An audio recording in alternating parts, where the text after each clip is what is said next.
শ্রীকৃষ্ণের যতেক খেলা সর্ব উত্তম নর লীলা,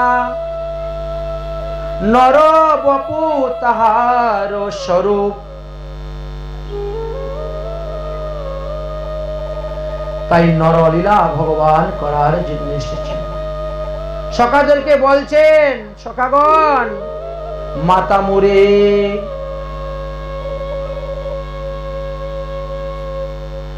অতি হীন জ্ঞানে করে লালন পালন, কিন্তু তারপরেও তিনি সন্তুষ্ট খুশি।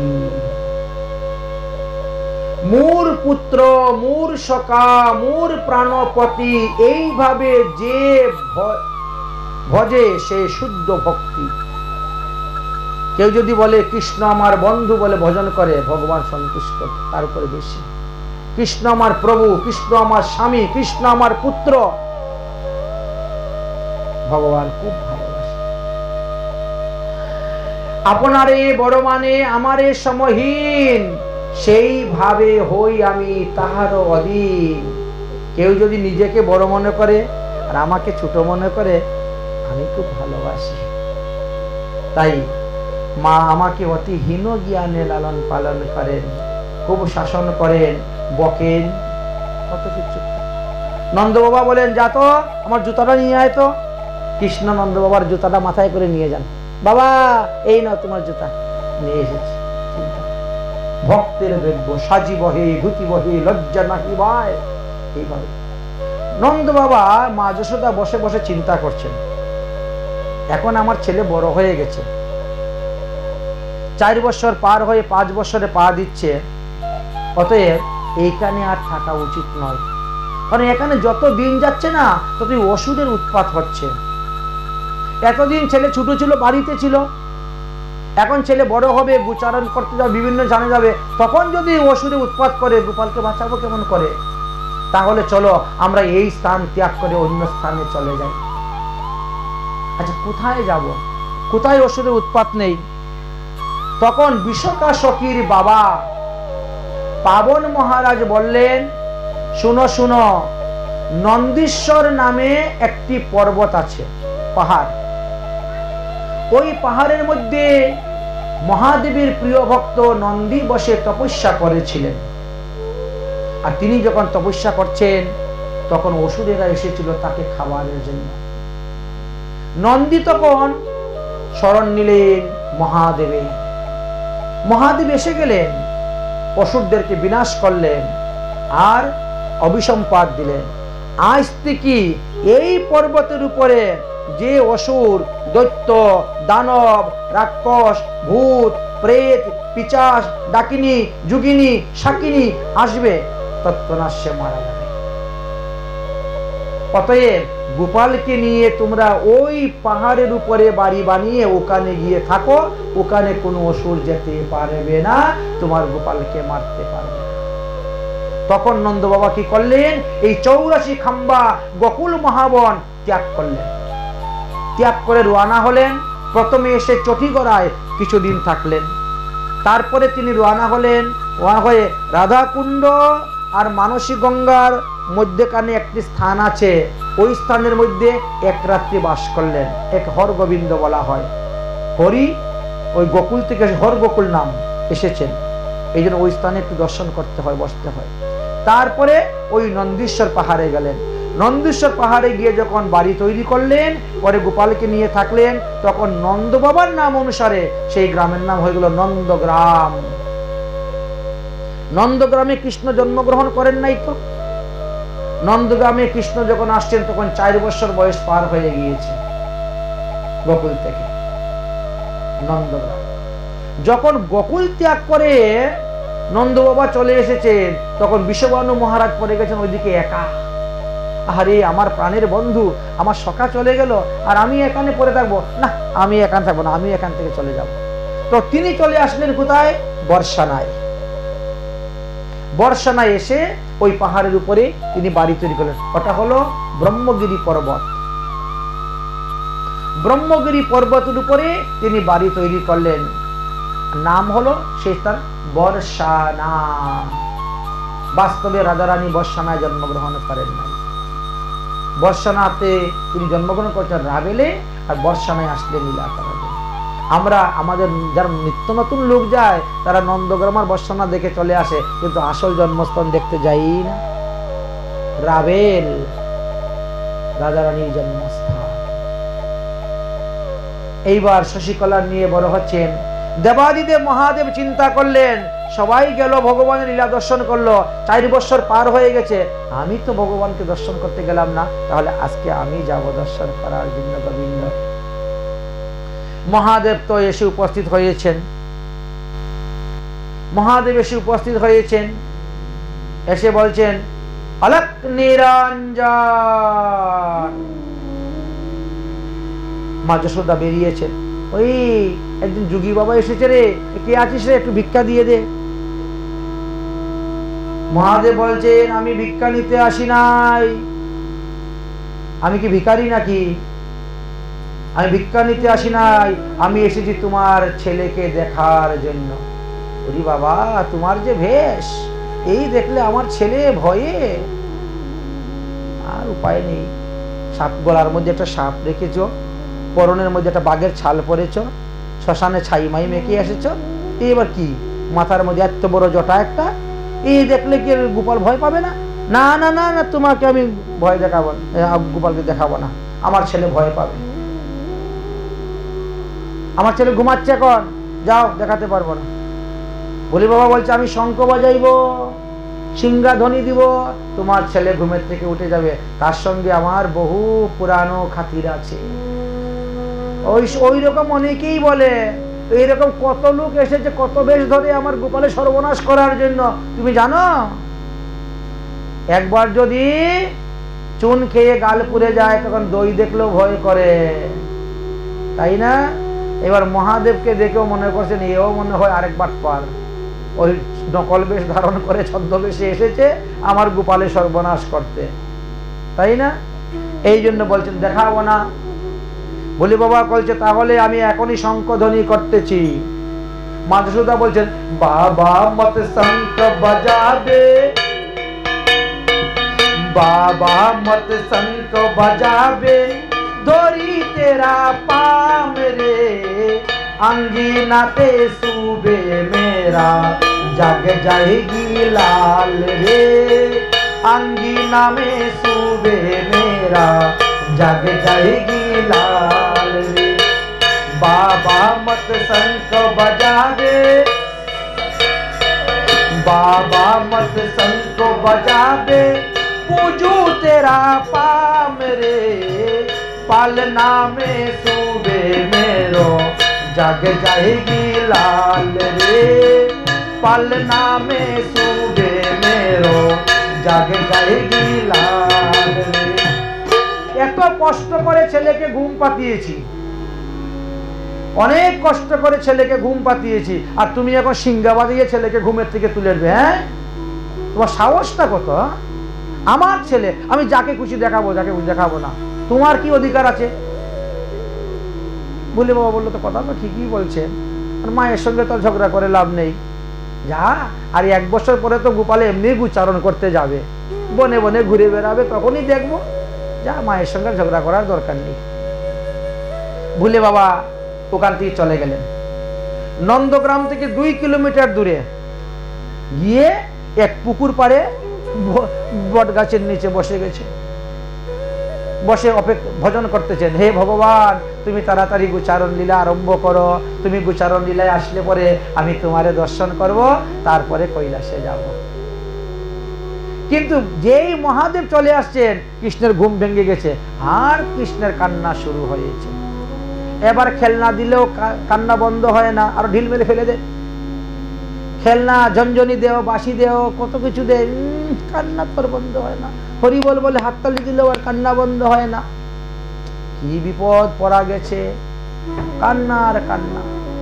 এমন সময় এসেছেন পূর্ণমাসী যোগমায়া,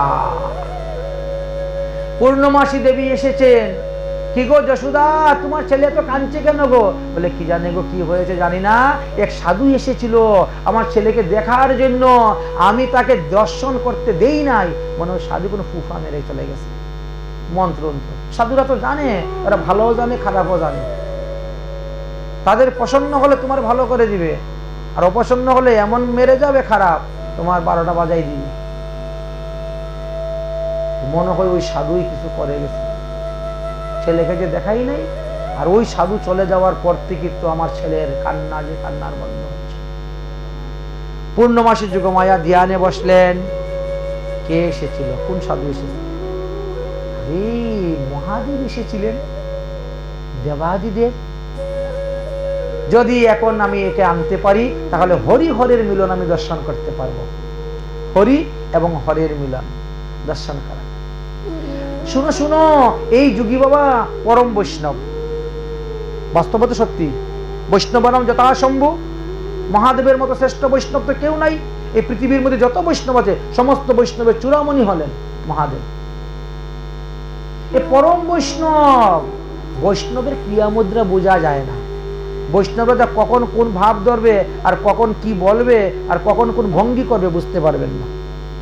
বৈষ্ণবের ক্রিয়া মুদ্রা দেবতারাও বুঝতে পারেন না, দেবতারাও চিনতে পারেন না। খুব ভালো লোক, খুব ভালো লোক। যাও যাও, ওনাকে ডেকে নিয়ে আসো, দেখবেন তোমার ছেলের কান্না বন্ধ হয়ে যাবে। ওর কুলে দিলেই তোমার ছেলের কান্না বন্ধ। এইবার কি করবেন? এইবার সমস্ত গোপীদেরকে পাঠিয়েছে, যাও তো তন্ন তন্ন করে খুঁজে দেখো সাধু কোথায় গিয়েছে। সাধুকে খুঁজতে বেরিয়েছে সবাই। খুঁজতে খুঁজতে খুঁজতে খুঁজতে 2 কিলোমিটার দূরে গিয়ে দেখেন এক জঙ্গলের মধ্যে বসে আছে। ও সাধু বাবা, চলো চলো, মা যশোদা তোমাকে ডেকেছেন, তুমি গোপাল তোমার খুলে দিবেন, তুমি গোপাল দর্শন করো। কি আনন্দ! আচ্ছা, গোপালকে পাওয়ার জন্য আশা লাগিয়ে তিনি বসেছিলেন। আশা, এই জন্য সেই স্থানের নাম আশেশ্বর মহাদেব। যদি যান 84 কোষ পরিক্রমা করতে, নন্দগ্রাম দর্শন করতে গেলে বলবেন যে আমি আশেশ্বর মহাদেব দেখতে যাব। যাবেন, গিয়ে দর্শন করে আসবেন, তাহলে আপনারও মনের আশা পূর্ণ হবে। আশেশ্বর মহাদেব আসলেন, বা হরিহরের মিলন হয়ে গেল। মহাদেব বসে গেলেন গোপালকে কোলে নিয়ে। সেই স্থানের নামই হলো নন্দীশ্বর মহাদেব, যেখানে গোপালকে কোলে নিয়ে বসেছিলেন। এই জন্য বৃন্দাবন ধামে 4 জন মহাদেবের প্রসিদ্ধ। নন্দগ্রামে নন্দীশ্বর, কাম্যবনে কামেশ্বর, গোবর্ধনে চাকলেশ্বর, বৃন্দাবনে গোপেশ্বর, আর মথুরাতে ভূতেশ্বর। এই 5 জনের মহিমার কথা আলোচনা করেন। এইবার চলে গেছেন। দেখতে দেখতে দেখতে দেখতে গোপালের বয়স এখন 5 বছর বয়স হয়ে গিয়েছে। এবার গোচারণের সময় এসে উপস্থিত হয়ে গেছে। ওমা আমি গোচারণে যাব, ওমা আমি গোচারণে যাব, গোচারণে যাব, শুরু হয়ে গেছে কান্নাকাটি। এবার কি করলেন? শাণ্ডুল্য মুনিকে ডাকলেন। কুলগুরু শাণ্ডুল্য মুনিকে ডাকলেন, মুনিবর আপনি একটু পাঞ্জিপুতি দেখেন তো বের করে। কোন শুভ কার্য করতে গেলে পাঞ্জিপুতি দেখেই করতে হয়।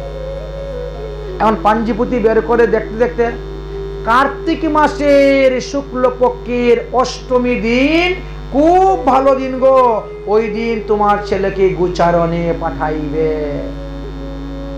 ভগবান শ্রীকৃষ্ণ সর্বপ্রথম গোচারণে গিয়েছিলেন ওই দিন, কার্তিক মাসের শুক্লপক্ষের 8ম। তাই ওই দিনটাকে বলা হয় গোপাষ্টমী।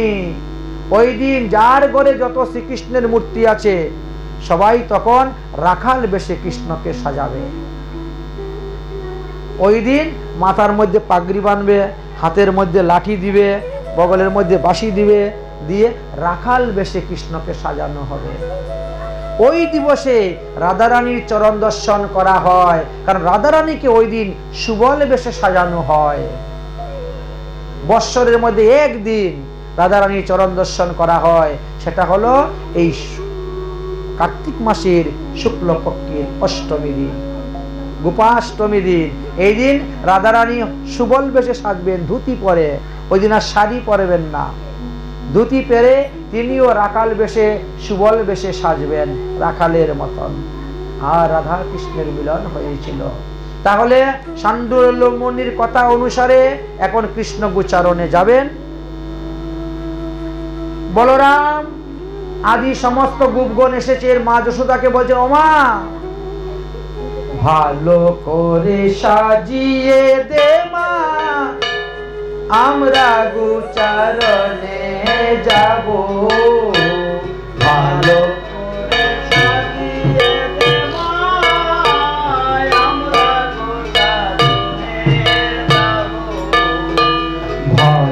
করে সাজিয়ে দে মা, আমরা গোচারণে যাব।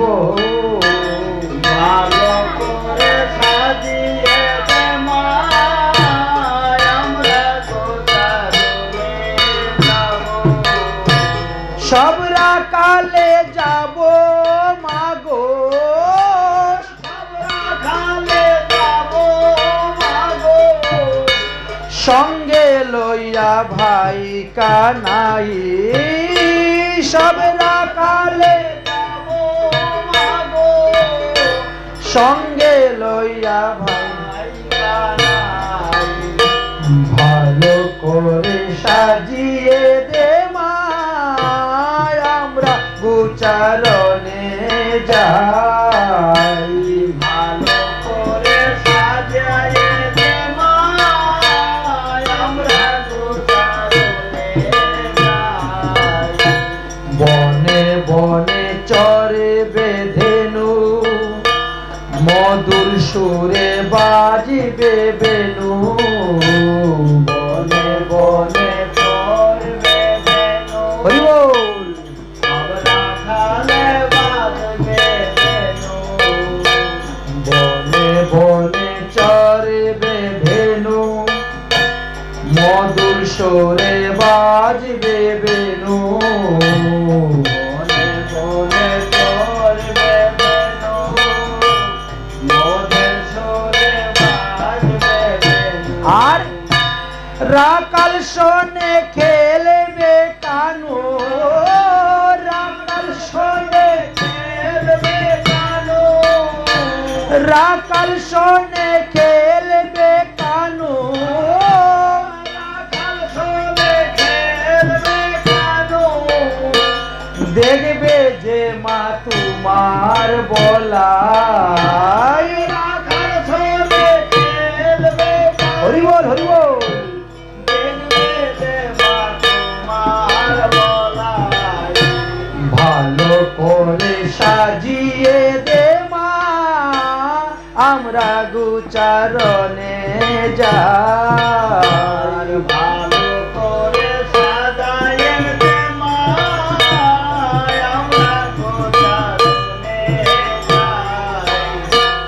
কানুরে সাজাইয়ে রাজা, আমরা সবাই হব প্রজা। কানুরে সাজায়ে রাজা, আমরা হব সবার প্রজা। কানুরে সাজাইয়ে রাজা, আমরা সবাই হব প্রজা। কানুরে সাজায়ে রাজা, আমরা সবাই হব প্রজা। ধবলি শ্যামলি সাথে মাধা, শ্যামলি সাথে মা, ভাইকে নিয়া খেলব সবার। শ্যামলি সাথে মা, ভাইকে লইয়া খেলব সবাই। ভালো করে সাজিয়ে দে মা, আমরা গোচারণে যাই। ভালো করে সাজায়ে দে মা, আমরা গোচারণে যাই। সুখের রাজ্যতে জিয়া মাগো, ভূতের রাকাল ফিরিবে যত। সুখের রাজ্যতে ভূতের রাজা ফিরিবে যে গো। ননি হাতে তুমি মাগো,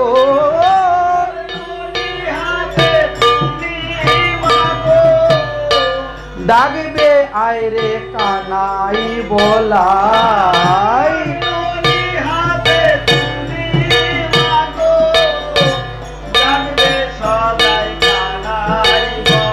আর ভালো করে সাজিয়ে দে মা, আমরা গোচারণে যাই। ভালো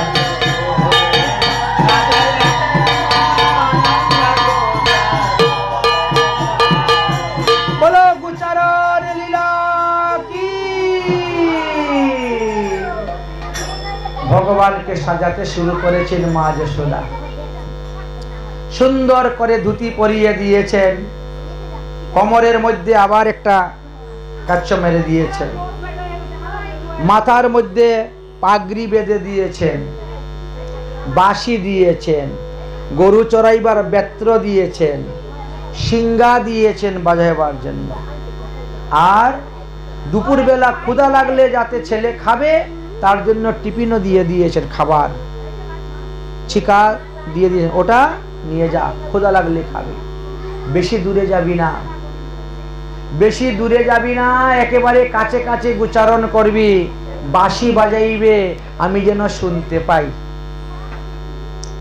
কারণ তুই তো আমার পরাণের পরাণ, তোকে গোচারণে দিব এটা আমার মনে মানতেছে না। বাবা তুই তো ছোট ছেলে, ওই ছোট ছোট বাছুরগুলা নিয়ে যা, ওই বড় বড় গরুর কাছে যাবি না, কোনটা দুষ্ট গরু আছে লাথি মেরে দেয়, ঢুস মেরে দেয়।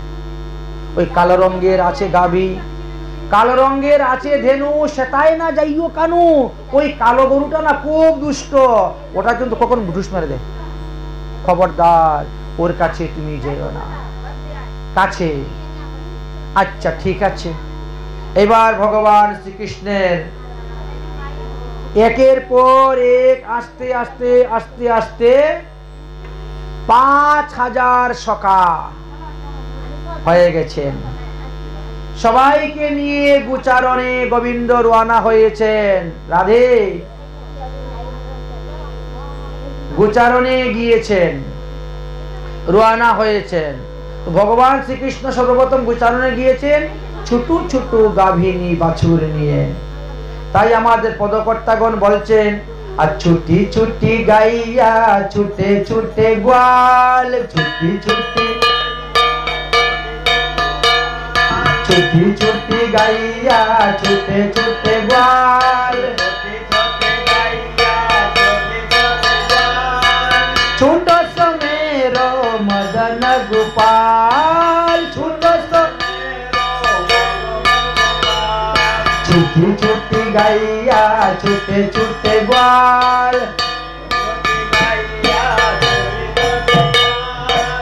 ছোট সমের মদন গোপাল। आगे आगे गैया पीछे पीछे ग्वाल, आगे आगे गैया पीछे पीछे ग्वाल,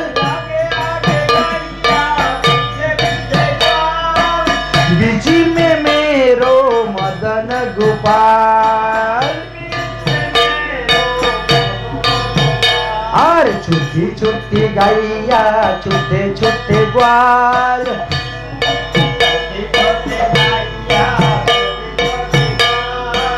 छोटो सो मेरो मदन गोपाल। काली काली गैया गोरी गोरी ग्वाल, ओ काली काली गैया गोरी गोरे ग्वाल,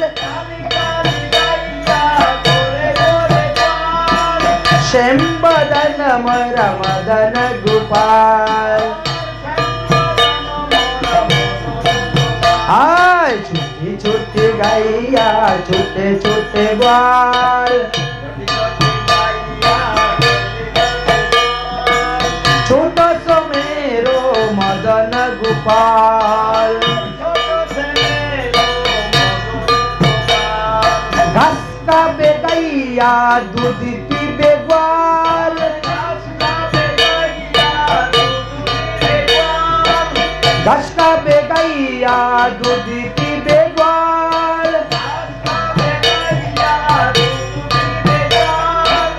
माखन खावे मेरो मदन गोपाल।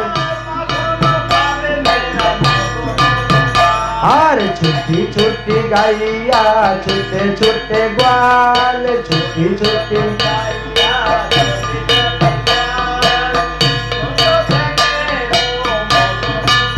ओ छोटा सो मेरो मदन गोपाल।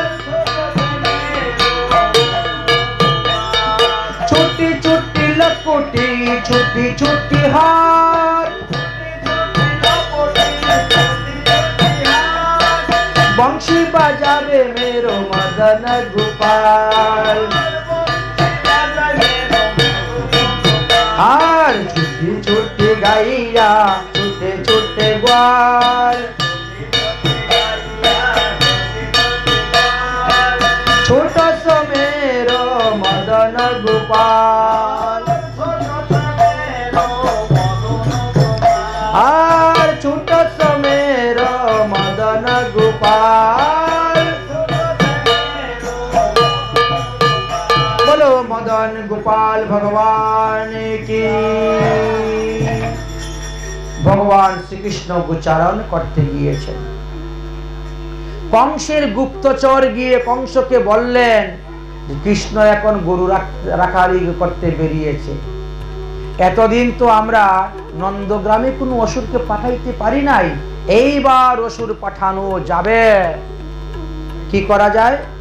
তাহলে প্রথমেই পাঠাও বৎসাসুরকে। বৎসাসুর গরুর বাছুরের রূপ ধারণ করে যাবে, আর কৃষ্ণ গরুর বাছুরগুলা রাখতেছে। কৃষ্ণ গরুর বাছুর বড় ভালোবাসে, কারণ ছোটবেলা থেকে তো গরুর বাছুরের লেজ ধরে উঠে বড় হয়েছে, দাঁড়িয়েছে। এই জন্য গরুর বাছুরের বেশ ধারণ বৎসাসুর পাঠালেন বৎসাসুরকে। বৎসাসুর এসে উপস্থিত হলো,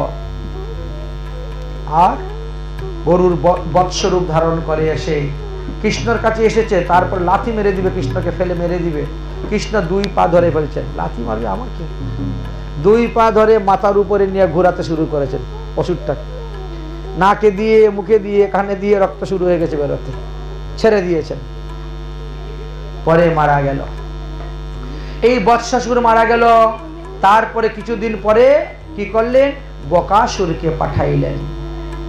বকাসুরকে পাঠাইলেন, বকাসুর আসলো। এবার বকাসুরকেও তিনি মেরে ফেলে দিলেন।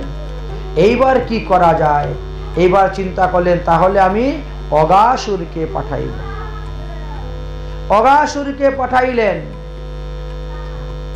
অগাসুর তুমি যাও, তুমি গিয়ে যাও, দেখো এইভাবে অসুর সব নষ্ট করে দিচ্ছে, কৃষ্ণকে মারে। আর ভগবান শ্রীকৃষ্ণ তো এক একটা লীলা হলো এক একজনের দর্পচূর্ণ করা। আচ্ছা, যেদিন গোচারণে গিয়ে যা কিছু হয় সমস্ত বালকরা কিন্তু বাড়িতে এসে বলে আজকে কৃষ্ণ মস্ত বড় একটা অসুর মেরেছে, অসুরটা এইভাবে রূপ ধরে এসেছিল বলে। কিন্তু অগাসুরকে যখন ভগবান বধ করলেন, এই ঘটনাটা 1 বৎসর পরে গিয়ে সবাই জানতে পারল। আচ্ছা, এই কথাটা শোনার সঙ্গে সঙ্গেই পরীক্ষিত মহারাজের মনে প্রশ্ন আসলো, যে ঘটনাটা প্রতিদিনেরটা দিন সমস্ত গোয়ালওয়ালরা এসে বলে, কিন্তু অগাসুর যখন মারা গেল, অগাসুর মারার ঘটনাটা 1 বৎসর পরে কেন প্রকাশ হইল? 1 বৎসর পর্যন্ত কেন গোপন ছিল? 5000 সখাদের মধ্যে কারো মুখ থেকে বেরোলো না। এত বড় গোপনীয় কি আছে এর মধ্যে? সেটা আপনি কৃপা করে আমাদের নিকট বর্ণন করুন, আমরা শ্রবণ করতে চাই। বলে দেখো, ভগবান শ্রীকৃষ্ণ গোচারণ করতে করতে করতে করতে তিনি ব্রহ্মবনেতে গিয়ে উপস্থিত হয়েছেন। গোচারণ করছেন, খেলাধুলা করতেছেন। এবার দুপুরে ভোজন করবেন, খাওয়া দাওয়া।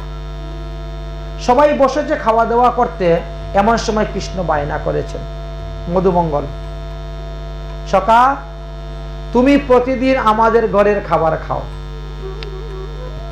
আমি খাবার আনি আর তুমি প্রতিদিন আমাদের ঘরের খাবার খাও। আজকে তোমার ঘরের খাবার আমি খাবো, যাও নিয়ে আসো।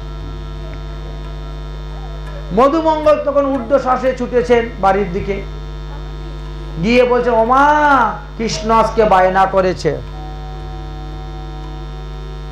কৃষ্ণ আজকে বায়না করেছে যে আমাদের ঘরের খাবার সে খাবে, অতএব দাও, কি আছে ঘরে দাও। উনি বলছেন, ঘরে তো কিছুই নাই, তোমার বাবা গিয়েছেন ভিক্ষা করতে, ভিক্ষা থেকে আসবেন তারপরে রান্না বান্না হবে, এখন তো আপাতত ঘরে কিছুই নেই। তাহলে কি করে? দেখো, কোনো উপায় কিছু করা যায় না। এখন গিয়ে দেখেন দধির হাড়ির মধ্যে 3 দিনের পচা দই পড়ে আছে। তাদের তো আর ফ্রিজ নাই, ফ্রিজে রেখে দিবেন ভালো থাকবে। পচে গেছে, গন্ধ হয়ে গেছে, টক দই। এই পচা দই, তাজা দই খায় না গোপাল, আর পচা দই 3 দিনের বাসি দই একেবারে খাট্টা হয়ে গেছে। এখন কি করা যায়?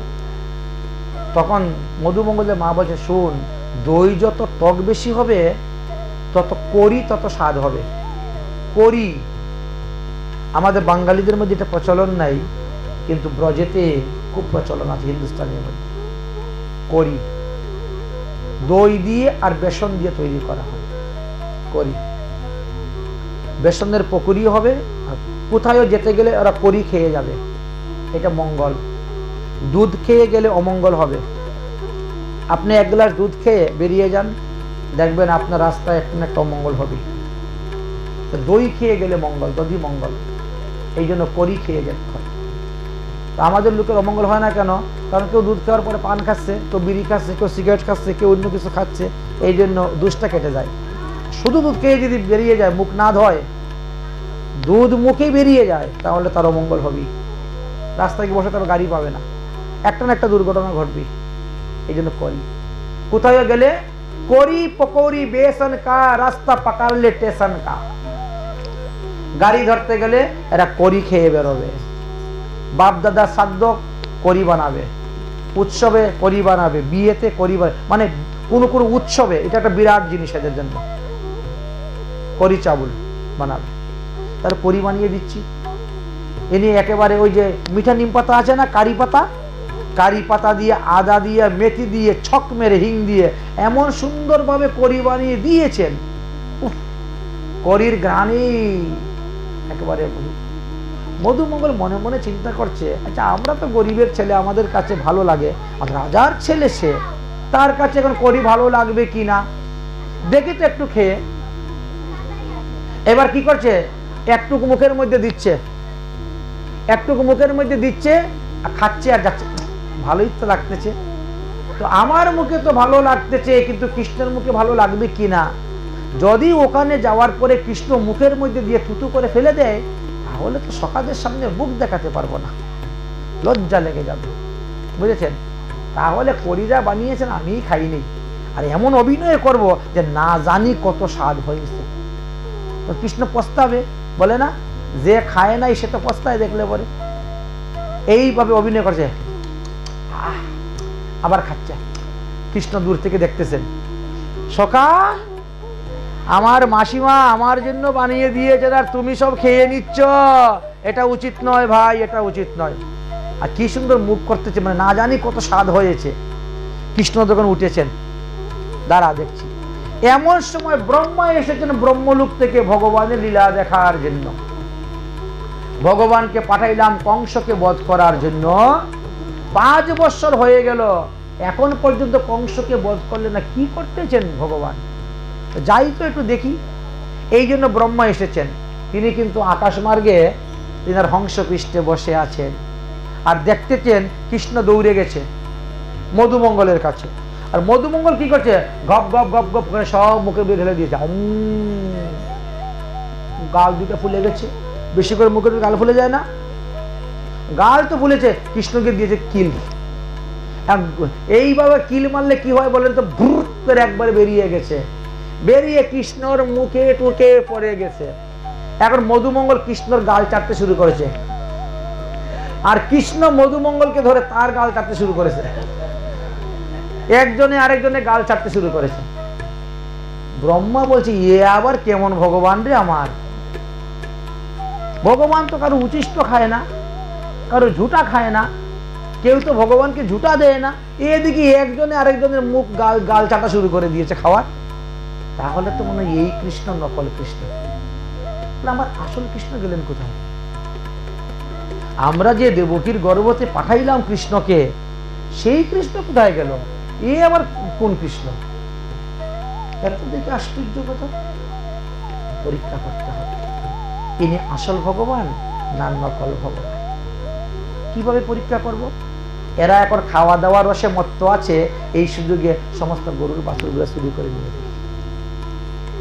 ভগবানকে পরীক্ষা করার জন্য ভগবানের গরুর বৎসগুলো সব চুরি করে নিয়ে বৃন্দাবনে, বর্তমানে আপনারা যখন সোনার তাল গাছ দেখতে যাবেন, সোনার তাল গাছ দেখে যখন লালাবাবুর মন্দির দর্শন করতে যাবেন, তখন দেখবেন ওখানে ব্রহ্মকুণ্ড নামে একটি কুণ্ড আছে। ওটা কিন্তু তখন ছিল একটা পাহাড়ের গুফা, পাহাড়টা কেটে দেওয়া হয়েছে আর গুফাটাকে কুণ্ড বানানো হয়েছে। ওটাই ছিল সেই গুফা পাহাড়ের। সেই গুফার ভিতরে সব গরুর বাছুরগুলাকে ঢুকিয়ে মন্ত্রের দ্বারা মোহনিদ্রা দিয়ে দরজা বন্ধ করে পাথর দিয়ে চাপা দিয়ে রেখে দিয়েছেন। মানে এরা মরবে না, মোহনিদ্রায় নিদ্রিত। এদের ক্ষুধা লাগবে না, পিপাসা লাগবে না, পায়খানা লাগবে না, প্রস্রাব লাগবে না, স্তম্ভিত মোহনিদ্রা। থাকো, পরে দেখি এই কৃষ্ণ আসল ভগবান না নকল ভগবান। ব্রহ্মা আবার চলে গেছেন আকাশমার্গে, গিয়ে বসে আছেন। দেখছেন কৃষ্ণ খুব আনন্দ ফুর্তি করে সবাইকে নিয়ে মাখন খাচ্ছে, এই প্রসাদ পাচ্ছেন, প্রসাদ পাচ্ছেন। দেখতেন তারপরে অগাসুর, অগাসুর অসুর সকারা খেতে খেতে খেতে খেতে এবার বলছেন, এই আরে দেখ দেখ কি সুন্দর একটা পর্বতের গুফা রে, এইটা তোমরা কখনো দেখি নাই। আচ্ছা আচ্ছা চলো। যখন ওর ভিতরে প্রবেশ করলেন, বাস সবাই মারা গেলেন। ভগবান অগাসুরকে বধ করলেন, সকাদেরকে পুনর্জীবিত করে দিলেন। জীবিত করে বেরোলো। তারা বলছে, কি ব্যাপার রে, আমাদের গরুর বাছুর দেখি একটাও দেখতে পাচ্ছি না। কৃষ্ণ বলছেন, তোরা এখানে বস, আমি দেখতেছি গরুর বাছুর কোথায় গেছে। কৃষ্ণ যখন গরুর বাছুর দেখতে গিয়েছেন, ব্রহ্মা এদেরকে মোহনিদ্রা দিয়ে মন্ত্রের দ্বারা শূন্য মার্গে নিয়ে এদেরকে মানসী গঙ্গার দক্ষিণ তীরে হরিদেব মন্দিরের পিছনে এক পর্বতের গুফা ছিল, গিরিরাজ গোবর্ধন পর্বতের গুফা। ওই গুফার ভিতরে ঢুকিয়ে পাথর দিয়ে চাপা দিয়ে মোহনিদ্রায় রেখে দিয়েছে, থাক তোরা শুয়ে। কৃষ্ণ এসে দেখেন সকারাও নেই, একদিকে গরুর বাছুর নাই, একদিকে একটা সকাও নেই। ব্রহ্মা কিন্তু ব্রহ্মলোকে চলে গিয়েছেন, কারণ এই কৃষ্ণ যদি আসল ভগবান হয় তাহলে সে ব্রহ্মলোকে গিয়ে বলে, ব্রহ্মা আমার গরুর বাছুর আমাকে ফেরত দাও। আর যদি নকল ভগবান হয়, বনের মধ্যে ঘুরে ঘুরে বেড়াবে, কেঁদে কেঁদে বেড়াবে, বলবে আমার গরুর বাছুর কোথায় গেল, কাঁদতে কাঁদতে বেড়াবে। এখানেই তো পরিচয় হয়ে যাবে আসল না নকল। ভগবান দেখলেন ব্রহ্মা চলে গেছে, ভগবান মনে মনে ভাবছে, ওহে ব্রহ্মা, তুমি আমার কোনো ক্ষতি করতে পারো নাই।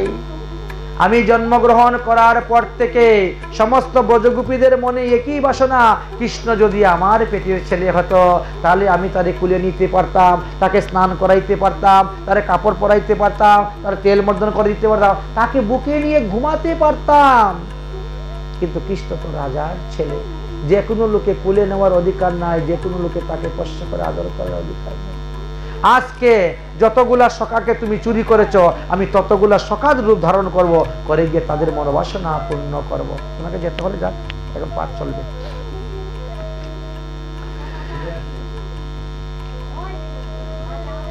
না না বলছি, কোথায় যেতে গেলে এখনো গিয়ে আসুন।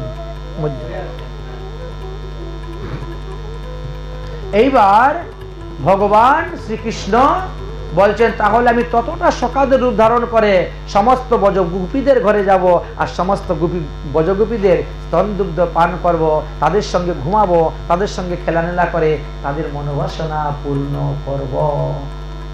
একটা পয়েন্ট। দ্বিতীয়ত, ব্রহ্মা তুমি আমার গরুর বাছুর চুরি করেও কোনো ক্ষতি করতে পারো নাই, কারণ এই যে গাভীগণ, এই যে বৎসগণ, এরা সাধারণ নয়। প্রতিটা গাভীর মনে একই বাসনা, কৃষ্ণ যদি আমার পেটের ছেলে হতো তাহলে আমার বাটের মধ্যে মুখ দিয়ে দুগ্ধ পান করত, তবেই তো আমার এই গোজন্মটা সফল হতো। নবলক্ষ গাভী যার আছে, জানি না কার দুধ কৃষ্ণের সেবায় লাগতেছে। আমি গাভী জন্ম পেলে কি হলো, যদি আমার দুধ কৃষ্ণের সেবায় না লাগে তাহলে তো আমার গাভী জন্ম বিফল। তাই তাদের মনে ইচ্ছা ছিল, কৃষ্ণ যদি আমার পেটের ছেলে হতো, কৃষ্ণ যদি আমার স্তনে মুখ দিয়ে দুধ পাত হতো, তাহলে আমারই জন্মটা সফল হতো। এইভাবে তিনি বারবার স্তুতি করতেন। তাই ভগবান শ্রীকৃষ্ণ ততগুলা গাভীর বাছুর হয়ে গেলেন। ততগুলা গাভীর বাছুর হয়ে সমস্ত বাছুর গাভীর কাছে চলে গিয়ে তাদের সঙ্গে দুগ্ধ পান করতে শুরু করলেন। তারা কি আনন্দ সন্তুষ্ট, এইভাবে মনোবাসনা পূর্ণ করছেন। ভগবান শ্রীকৃষ্ণ এইবার সখাদের রূপ ধারণ করে করে 5000 মায়ের ঘরে চলে গেছেন। তিনি 5000 গোপীদের ঘরে চলে গেছেন। গোপীরা অন্যান্য দিন ছেলেদেরকে যত আদর যত্ন করে তার থেকে বেশি আদর যত্ন করতেছে, ভালোবাসা। এদিন একটা আলাদা একটা ভাব, একটা প্রীতি এসে গেছে। ঘটনাটা কিন্তু সারা বিশ্ব ব্রহ্মাণ্ডের মধ্যে কেউ জানে না, একেবারে গোপন। কিন্তু একজনে জানতে পারলেন, তিনি হলেন যুগমায়া পূর্ণমাসী দেবী, যিনি শ্রীকৃষ্ণ লীলার সহায়ক রূপে এসেছেন। তিনার বাড়ি হলো সংকেতে, এখনো আছে।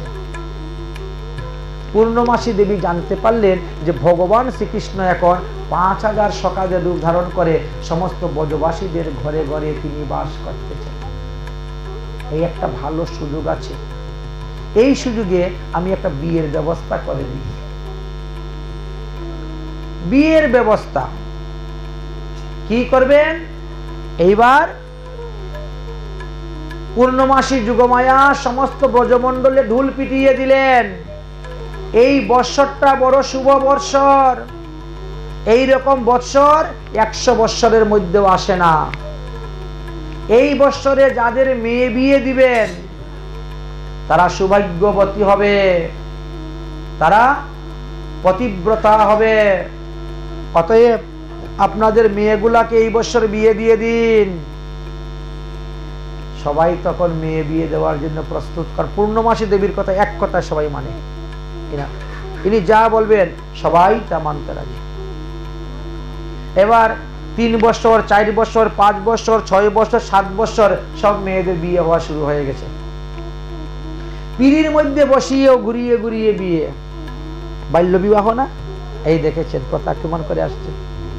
ভগবান আর ভগবান শ্রীকৃষ্ণই তো তখন সব ব্রজগোপীদের ঘরে ঘরে বিভিন্ন রূপে তিনি বাস করতেছেন। তো বিয়েটা করলো কে? সব গোপীদেরকে কৃষ্ণই তো বিয়ে করেছে। তাহলে রাসলীলার মধ্যে গিয়ে মানুষ এত হিংসা করে কেন? পরের বউ নিয়ে লটর পটর করতেছে কৃষ্ণ। পরের বউ নিয়ে কোথায় ষষ্ঠী নষ্টি করেছে? নিজের বউই তো। বিভিন্ন রূপে তখন তিনি অবস্থান করতেছেন। আর বিবাহ হয়ে গেল, এক একজনে 2টা-3টা করে বিয়ে করে নিচ্ছে। বিবাহ কার্য হয়ে গেল। ভগবান শ্রীকৃষ্ণই কিন্তু সব বিয়ে করে নিয়েছে। কিন্তু মা যশোদা কিন্তু এখনো কৃষ্ণকে বিয়ে দিচ্ছেন না। আর কৃষ্ণর বয়স কম, এখন কি বিয়ে দিব তাকে? শ্রী গোবিন্দ বলছেন, ও মা, राधिका गोरी से ब्रज की छुरी से शादी करा दे मेरी मैया। गोरी से ब्रज की छुरी से शादी करा दे मेरो माया, शादी करा दे मेरो माया। माँ यशोदा बोलছে, अरे कन्हैया, कन्हैया का बात सुनकर मैया यशोदा ने बोला, उम्र तेरा छोटी है, नजर तेरा खूटी है, कैसे कराऊं तेरी ब्याह। তুই এখন একেবারে ছোট আছিস। उम्र तेरा छोटी है, नजर तेरा खूटी है, कैसे करा दूं तेरा ब्याह। राधिका गोरी से ब्रज की छुरी से मैया करा दे मेरो ब्याह, मैया करा दे मेरो ब्याह। कन्हैया जब मैया का बात सुनी गुस्सा आ गया। है আমার উমর ছোট, আমার বয়সে সবাই বিয়ে করে নিচ্ছে, আমার বয়সের সবাই তো আমার সব সখারা বিয়ে করতেছে, আর আমার ছোট বলে বিয়ে করবে না। ঠিক আছে, তুমি যখন আমার বিয়ে করাবে না, কালকে তোমার গরু চড়াইবো না, তোমার গরু আমি কালকে থেকে চড়াইতে যাব না, তুমি যখন আমার বিয়ে দিবে না। কৃষ্ণ এখন ধমকি দিচ্ছে। কালকে থেকে তোমার মা বলে ডাকবো না, কালকে থেকে তোমার ঘরে আর যাবো না, বিয়ে করাবে না আমাকে দেখি। দেখেছেন ধমকি। ओ मैया जो नहीं ब्याह कराबे तेरी गैया ना चराऊं, जो नहीं ब्याह कराबे तेरी गैया ना चराऊं, आज की बाद में मैया तेरी ढेरी पे ना जाऊं, आएगा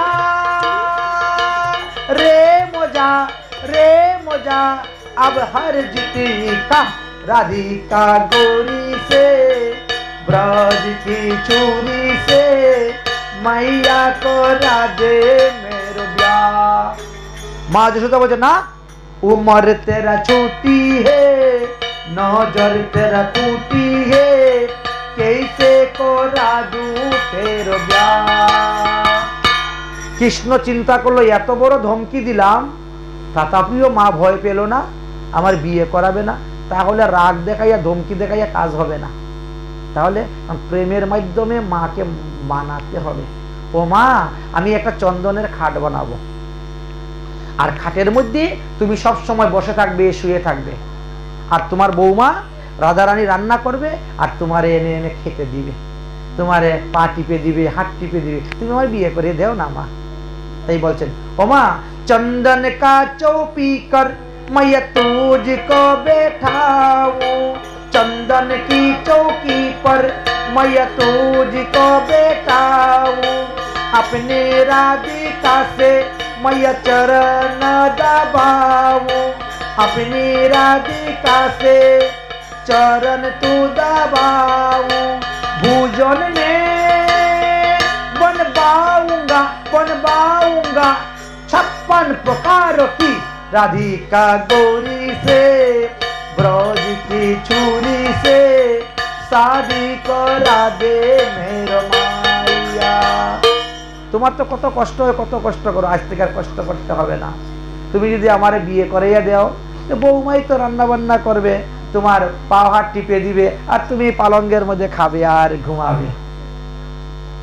এতেও মা যশোদা রাজি নয়, বলছেন उम्र तेरा छोटी है नजर तेरा टूटी है कैसे करा दूं तेरो ब्याह, कैसे करा दूं तेरो ब्याह।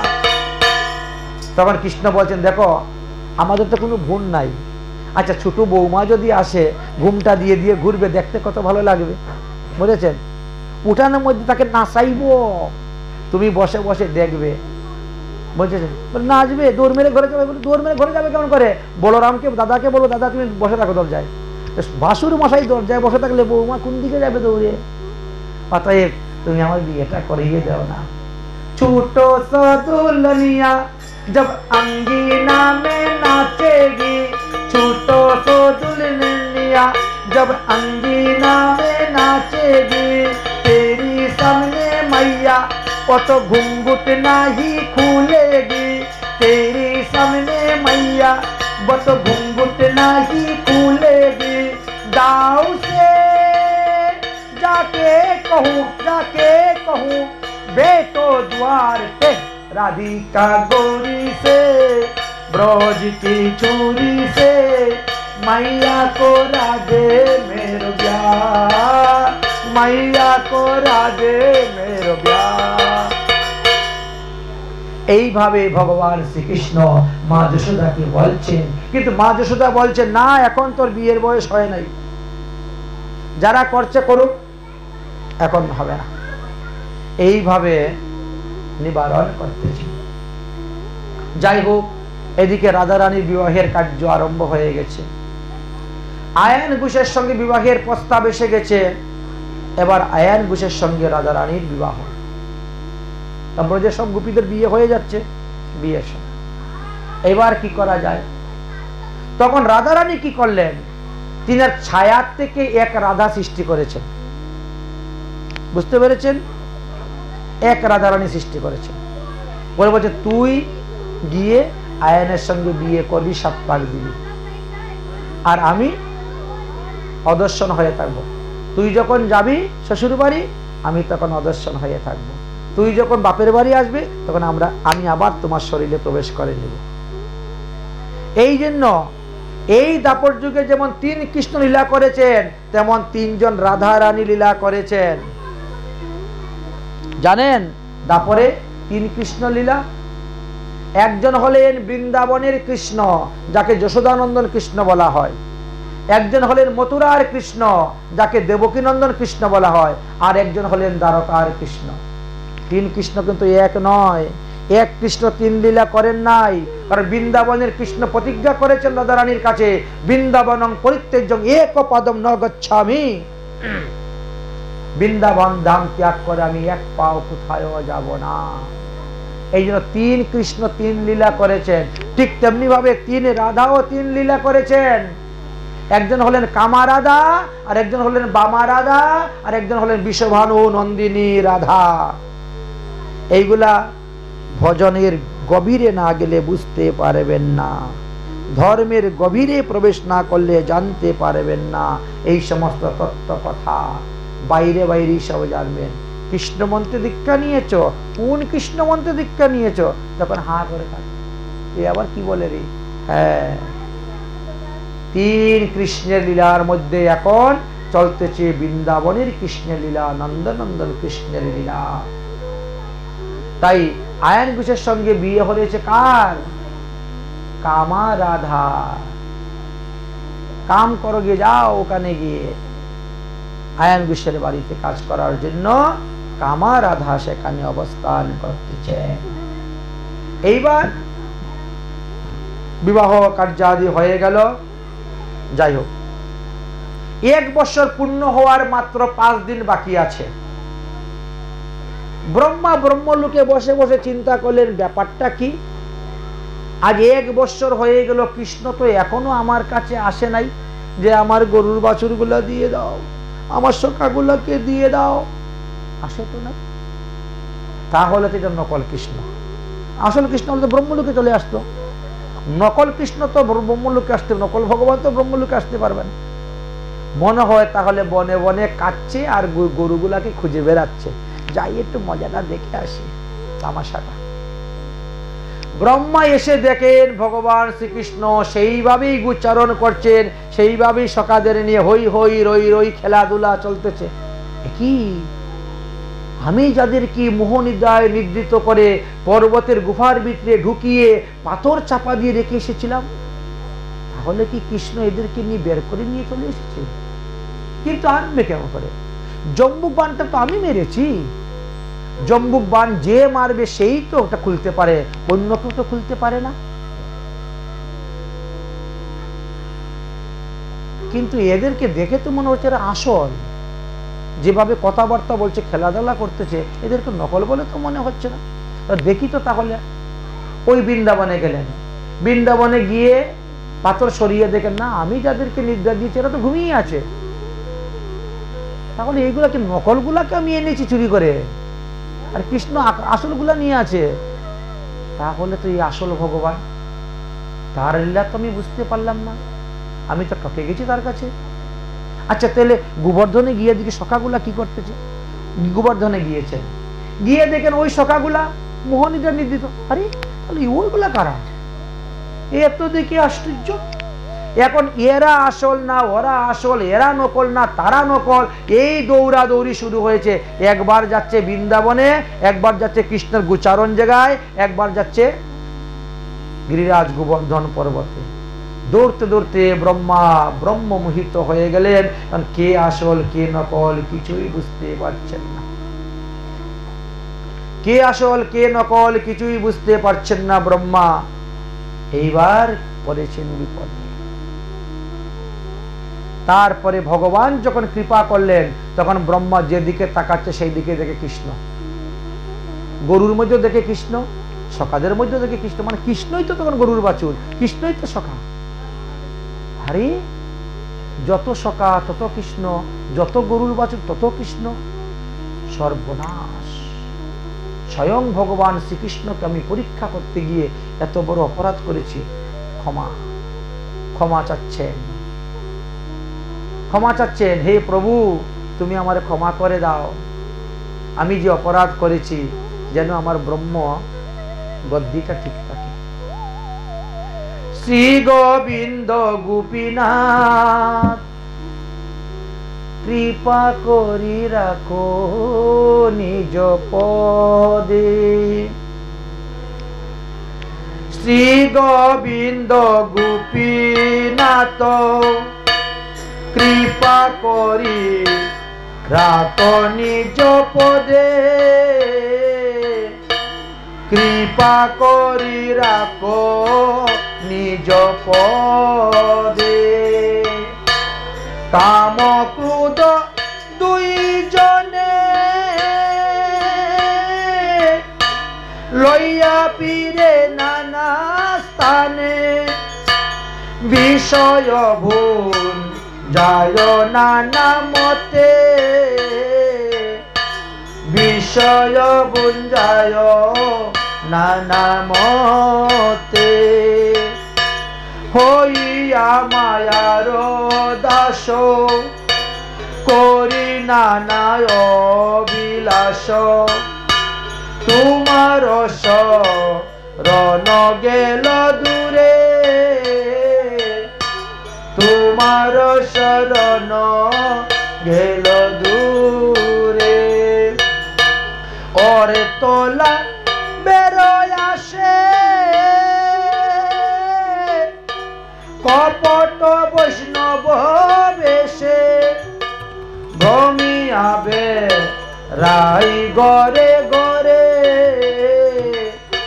ভ্রমিয়াবে রাই ঘরে ঘরে। অনেক দুঃখের পরে লয়েছিলে ব্রজপুরে, কৃপাডুর গলাতে বাঁধিয়া, কৃপাডুর গলাতে বাঁধিয়া। দৈব মায়া বলাৎকারে হসাইয়া সেই দূরে, ভবকূপে দিলে গোডারিয়া, ভবকূপে দিলে গোডারিয়া। পুনর্যদি কৃপা করি এ জনারে কেশে ধরি, টানিয়া তু লহ ব্রজপুরে, টানিয়া তু লহ ব্রজপুরে। তবে সে দেখিন ভালো নতুবা পরাণ গেল, কহে দিন দাস নরোত্তমে, কহে দিন দাস নরোত্তমে। ব্রহ্মা শ্রী গোবিন্দ গোপীনাথের চরণে পরে ক্ষমা ভিক্ষা চাইলেন 40টা শ্লোকের দ্বারা। 40টা শ্লোকের দ্বারা ক্ষমা ভিক্ষা চেয়ে ভগবানকে এবার মুরলী দান করলেন। হে গোবিন্দ, আজ থেকে তোমার নাম হলো মুরলীধারী, মুরলীধর। এই মুরলী বাজিয়ে তুমি গোপীগণের মনকে হরণ করো। এই বলে ব্রহ্মা ক্ষমা ভিক্ষা চাইয়া তিনি ব্রহ্মলোকে চলে গেলেন। এই স্থানে ভগবান শ্রীকৃষ্ণের পণ্ডুগ্য লীলা শেষ হয়ে গেছে। এবার শ্রীকৃষ্ণের 6 বছর পূর্ণ হয়ে গেছে। এবার তিনি আরো অন্যান্য লীলা আরম্ভ হল। 14 ভুবনের পতি ব্রহ্মা হইয়া তবুও না বুঝিলেন ভগবানের মায়া। চিন্তা করতে পারছেন? এখন মুরলীধর, মুরলীধারী, মুদরী বদন বলে নাম রাখিয়া ব্রহ্মা তিনি গেলেন নিজালয়ে, ব্রহ্মলোকে চলে গেলেন। সেই অপরাধে ব্রহ্মা হরিদাস হইলেন, 22 বাজারে মাইর খাইলেন। তাই ভগবানকে পরীক্ষা করতে গেলে নিজেদেরই পতন হয়ে যায়। অতঃপর বনের শোভার কথা বর্ণন করলেন। সখাগণ গোচারণ করতে করতে রওনা হয়েছেন, আর পাকা তালের গন্ধ আসতেছে। সখারা বলছে, ভাই পাকা তালের গন্ধে মনটা বড় আমোদিত হয়ে যাচ্ছে, চল একটু পাকা তাল খাবো। ওরে ভাই, ওখানে যাওয়া যাবে না, ওখানে ধনুকাসুর থাকে, গর্ধবের রূপ ধারণ করে, ওই অসুরের কারণে কেউ যেতে পারে না, আমরা ওখানে যাব না। আরে চিন্তা করিস কেন, কৃষ্ণ যেখানে আছে, বলরাম যেখানে আছে, সেখানে অসুর কি করবে রে? চলো তাল খেতে। এইবার তাল খাওয়ার জন্য রওনা হয়েছেন। বলরাম গিয়ে গাছের মধ্যে ধরে ধাক্কা দিচ্ছে আর ধুমধুম করে তাল পড়তে শুরু হয়েছে। তাল পড়ার শব্দ শুনে ধনুকাসুর এসেছে। কে রে, এত বড় সাহস, আমার তাল বাগানে তাল খেতে নিচে এসেছিস? এইবার শুরু হয়েছে যুদ্ধ। এমন ভাবে যুদ্ধ শুরু হয়ে গেছে, এবার তাল গাছ তুলিয়েই শুরু হয়ে গেছে যুদ্ধ। যুদ্ধ করতে করতে বলরাম কি করলেন, ওই ধনুকাসুরকে মেরে দিলেন। ব্রজবাসীগণ হই হই রই রই করে আসছে, দাউ ভাইয়া নে আজ গাধা কো মার দিয়া। তাই না, বলরামে আজকে গাধাকে মেরেছে। এইভাবে দেখেন 1 বছর পরে গিয়ে এসে বলছেন, কৃষ্ণ আজকে একটা অগাসুরকে মেরেছে। তাহলে 1 বছর আগের ঘটনা, 1 বছর পরে এসে এইটি জগতে ব্রজেতে প্রচার হইল। ভগবান শ্রীকৃষ্ণ এখন গোচারণ করতে করতে দূর হইতে দূরান্তরে, বন হইতে বনান্তরে যাচ্ছেন। আর এইভাবে করতে করতে তিনি যমুনার কালীয় হ্রদে এসে উপস্থিত হয়ে গেছেন। সমস্ত গাবিগণ সখাগণ যখন জল পিপাসা লেগেছে, যমুনার জল পান করেছেন, এমনিই সব মরে গিয়েছেন। কি ব্যাপার? ও, কালীয় নাগ এখানে বাস করে, আর তার বিষে সমস্ত জল বিষযুক্ত হয়ে গেছে। ভগবান অমৃতময় দৃষ্টির দ্বারা সখা এবং গাভীদেরকে, বৎসদেরকে জীবিত করে দিলেন। পরের দিন সকালবেলা চিন্তা করলেন, এইবার কালীয় নাগকে কিভাবে এখান থেকে পাঠানো যায়, ভাগানো যায়, তার চিন্তা করতে হবে। কালীয় নাগকে ভাগানোর জন্য ভগবান শ্রীকৃষ্ণের মাথায় এখন চিন্তা এসেছে, কি করা যায়, কেমন করে করা যায়, চিন্তা করছে। আর ওই দিন সকালবেলা কি হয়েছে, রাধারানীর একটা উড়না ছিঁড়ে গেছে। তো রাধারানী কি করে উড়নাটা ফেলে দিয়েছে। ছিঁড়া উড়নার কে পড়বে, রাজার মেয়ে। উড়নাটা পেয়েছে মধুমঙ্গল। মধুমঙ্গল উড়নাটা পেয়ে সে উড়নাটা নিয়ে একটা বল তৈরি করেছে। বল দেখেছেন না, বাচ্চারা বল দিয়ে খেলে না, কাপড়ের বল, একজনে আরেকজনের পিঠের মধ্যে মারে, ধুমধাম করে। এইটা রাধারানীর উড়না। কিন্তু খেলা শুরু হয়েছে, খেলতে খেলতে শ্রীকৃষ্ণকে মেরেছে মধুমঙ্গল। শ্রীকৃষ্ণের হাতে খাপ করে ধরে ফেলছেন। আরে এটা তো রাধারানীর, দেখতেছি গায়ের গন্ধ করতেছে। রাধারানীর তাহলে শক্তি আমার কাছে এসেই গেল, শক্তি এবং শক্তিমান। তাহলে আজকে রাধার শক্তি নিয়েই আমি যাব কালীয় নাগকে দমন করার জন্য। এইবার মধুমঙ্গল, তুমি আমাকে মেরেছো, এবার তোমাকে মারবো। এইবার বল তৈরি হয়ে গেছে। মধুমঙ্গলকে মারবেন মারবেন করে এমন জুড়ে মেরেছেন, একবারে কালীয় হ্রদের মধ্যে ফেলে দিয়েছেন বল। আর তো মধুমঙ্গল রেগে গেছে, আমি আজকে সকালে বল বানিয়ে এনেছি আর তুই হ্রদের মধ্যে ফেলে দিলে, আমার বল এনে দে আমার বল কালীয় হ্রদ থেকে। শুরু হয়ে কৃষ্ণ বলছে, ঠিক আছে তাই হোক। কৃষ্ণ কদম্ব গাছের উপরে উঠেছেন, উঠে এখান থেকে এক লাফ দিয়েছেন, একবারে কালীয় হ্রদের মধ্যে পড়ে গেছেন ঝাম করে। যেই পড়েছেন, কালীয় নাগের স্ত্রী দৌড়ে এসেছে, এ বালক তুমি কোথা থেকে এসেছো, যাও যাও, পালাও পালাও। এইখানে জল যে পান করে সে মারা যায়, জল স্পর্শ করে মারা যায়, এর উপর দিয়ে পাখি উড়ে গেলে মরে যায়, আর তুমি কেমন করে বেঁচে আছো? যা বাবা, তোমার কপাল ভালো, কালীয় নাগ এখন ঘুমাচ্ছে, যাও যাও যাও। না, আমি যাব না, আমার বল নিতে এসেছি। আরে তোমার বল আমরা দিয়ে দিব। কাপড়ে বলতো, জল খেয়েছি, ভিজে গেছে, নিচে চলে গেছে, নিচে চলে গেছে কাপড়। এবার না, আমার বল তোমরা ছুবে না।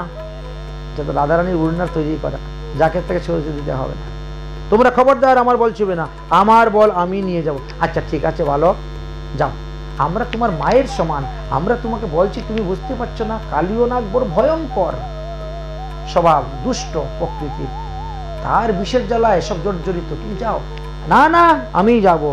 কালীয় নাগের বিষ আমাকে কিছু করতে পারবে না। আচ্ছা ঠিক আছে, যাও।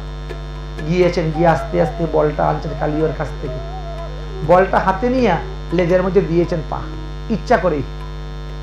কালীয় নাগের লেজের মধ্যে যখন পা দিয়ে দিয়েছেন তখন ফুস করে কালীয় নাগ উঠে গেছে, ঘুম ভেঙে গেছে। আমার উপরে পা দিয়েছে কার সাহস? তোর। এমনি দেখছে সামনে কৃষ্ণ, চুবল মতো শুরু হয়েছে। কৃষ্ণ একটা একটা করে ফনা ধরে ওর সঙ্গে কুস্তি করতে করতে এক একটা করে ফনা ভাঙতে ভাঙতে ভাঙতে ভাঙতে একেবারে সহস্র ফনা কালীয় নাগ সব ভেঙে দিয়েছেন। এখন মাথা তুলতে পারে না, রক্ত বমি করা শুরু করেছে।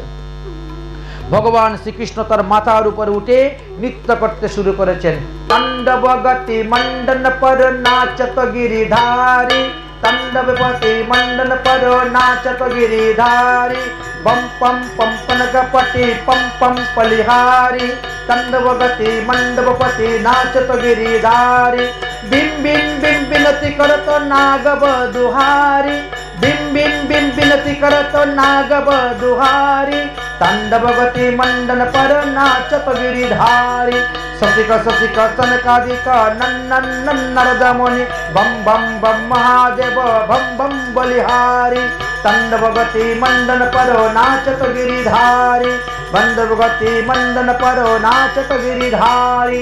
तांडव नृत्य भगवान एमन भावे तांडव नृत्य करतेছেন, লাঠি মারতেছেন, কালীয় নাগের ফনা সব মাটির মধ্যে সমান হয়ে লেগে গেছে, আর উঠে ফুস করতে পারে না। এইবার কালীয় নাগের স্ত্রীগুলা এসেছে, হাত জোড় করতেছে, বাবা আমরা আমাদের স্বামীদের প্রাণ ভিক্ষা চাচ্ছি, আমার স্বামীকে আর মারিও না, ছেড়ে দাও ছেড়ে দাও। তুমি না আমাকে মা বলেছিলে তুমি যখন আসছিলে, অতএব তুমি কি চাও তোমার মা বিধবা হবে? ছেড়ে দাও। ছাড়তে পারি, তবে একটা শর্ত আছে। কি শর্ত? তোমাকে এই স্থান ত্যাগ করে রমণক দ্বীপে চলে যেতে হবে। কালীয় নাগ বললেন, আমি রমণক দ্বীপে যাব কেমন করে? বলে আসলে কেমন করে?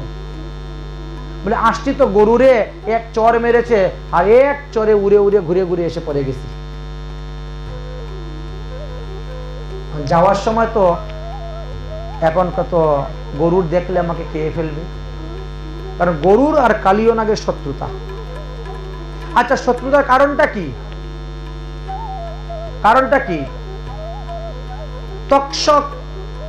তষ্টক নামে এক কশ্যপ ঋষি ছিলেন, তাক্ষক নামক কশ্য ঋষি। তাক্ষক নামক কশ্যপ ঋষির 4 জন স্ত্রী ছিলেন। 4 জন স্ত্রীর মধ্যে একজন স্ত্রী, বড় স্ত্রীর নাম ছিল কদ্রু। এই কদ্রুর ঘর থেকে সমস্ত সর্পগণের জন্ম হয়েছে। কালীয় নাগ, সুসেন আদি সহস্র ফনাধারী বড় বড় ক্ষুদ্র ক্ষুদ্র সর্পগণের জন্ম হয়েছে। তিনার ছোট স্ত্রীর নাম হলো বনিতা। কদ্রু আর বনিতা দুজনের মধ্যে কথাবার্তা হচ্ছে। কদ্রু বলছে, এই বনিতা বলতো ইন্দ্রের ঘোড়াটা দেখতে কেমন? বলে সাদা। ধর পাগলি, ইন্দ্রের ঘোড়া নীল। ইন্দ্রের ঘোড়া সাদা, ধর বাজি ধর, বাজি ধর। যদি ইন্দ্রের ঘোড়া নীল হয় তাহলে কি হবে? ইন্দ্রের ঘোড়া যদি নীল হয়, আমি সারা জীবন তো দাসত্বগিরি করব। আমি জানি ইন্দ্রের ঘোড়া সাদা, তাই নাকি? আর যদি ইন্দ্রের ঘোড়া সাদা নীল না হয়, তাহলে আমি তো সারা জীবন দাসত্বগিরি করব। আচ্ছা ঠিক আছে, দুজনের মধ্যে বাজি ধরাধরি হয়ে গেল। কারণ বড় স্ত্রী তো একটু চালাক বেশি, কদ্রু। সন্ধ্যার সময় যখন কশ্যপ ঋষি আসছেন, ওগো তুমি তো সব জায়গায় ঘুরে বেড়াও, বলো তো ইন্দ্রের ঘোড়াটা দেখতে কেমন? বলে সাদা। সর্বনাশ হয়ে গেছে। সত্যি? বলে হ্যাঁ সত্যি। বলে তুমি ওটাকে নীল বানিয়ে দেও না তোমার তপস্যার দ্বারা। তোমার তপস্যার দ্বারা একদিনের জন্য ইন্দ্রের ঘোড়াটাকে নীল করে দাও। বলে ওটা কি সম্ভব? আমি এই মিথ্যা প্রতারণায় যেতে পারবো না। বা সাধন ভোজন করে যে শক্তি অর্জন করা যায়, এটা যদি দুর্প্রয়োগ করা, দুর্ব্যবহার করা হয়, একটা ক্ষতি হয়। আমি ওটা করতে পারবো না। পারবে না? তাহলে কি আমি বড় হয়ে, বড় যা হয়ে ওই ছোট সতীনের দাসত্বগিরি করব? আমি বড় হয়ে ছোট দাসত্বগিরি করবো? এটা হয়? বলে তোমার কর্মফল তুমি ভোগ করো, তুমি বাজি ধরতে গেলে কেন? তুমি না জেনে না শুনে না বুঝে কেন বাজি ধরতে গিয়েছো? যেমন কর্ম করো তেমন ফল ভোগ করো। ওগো তুমি করে দাও না গো। না আমি করবো না, আমি প্রতারণা যেতে পারবো না। এইবার কদ্রু গিয়েছে কালীয় নাগের কাছে। এই এই দুষ্টু এদিকে। কি মা? আচ্ছা তুই কি চাস তোর মা কারো দাসত্বগিরি করুক? বলে না, আমি জীবিত থাকতে আমার মা দাসত্বগিরি করবে কেন? এটা আমি কখনো চাই না। বলে তাহলে কালকে সকালবেলা গিয়ে ইন্দ্রের ঘোড়াকে এমন ভাবে পেঁচিয়ে পেঁচিয়ে পেঁচিয়ে পেঁচিয়ে ধরবে যে দূর থেকে দেখা যাবে ইন্দ্রের ঘোড়া নীল। আচ্ছা মা তাই করো, ঠিক আছে যা। ছেলেকে পাঠিয়ে দিয়েছেন।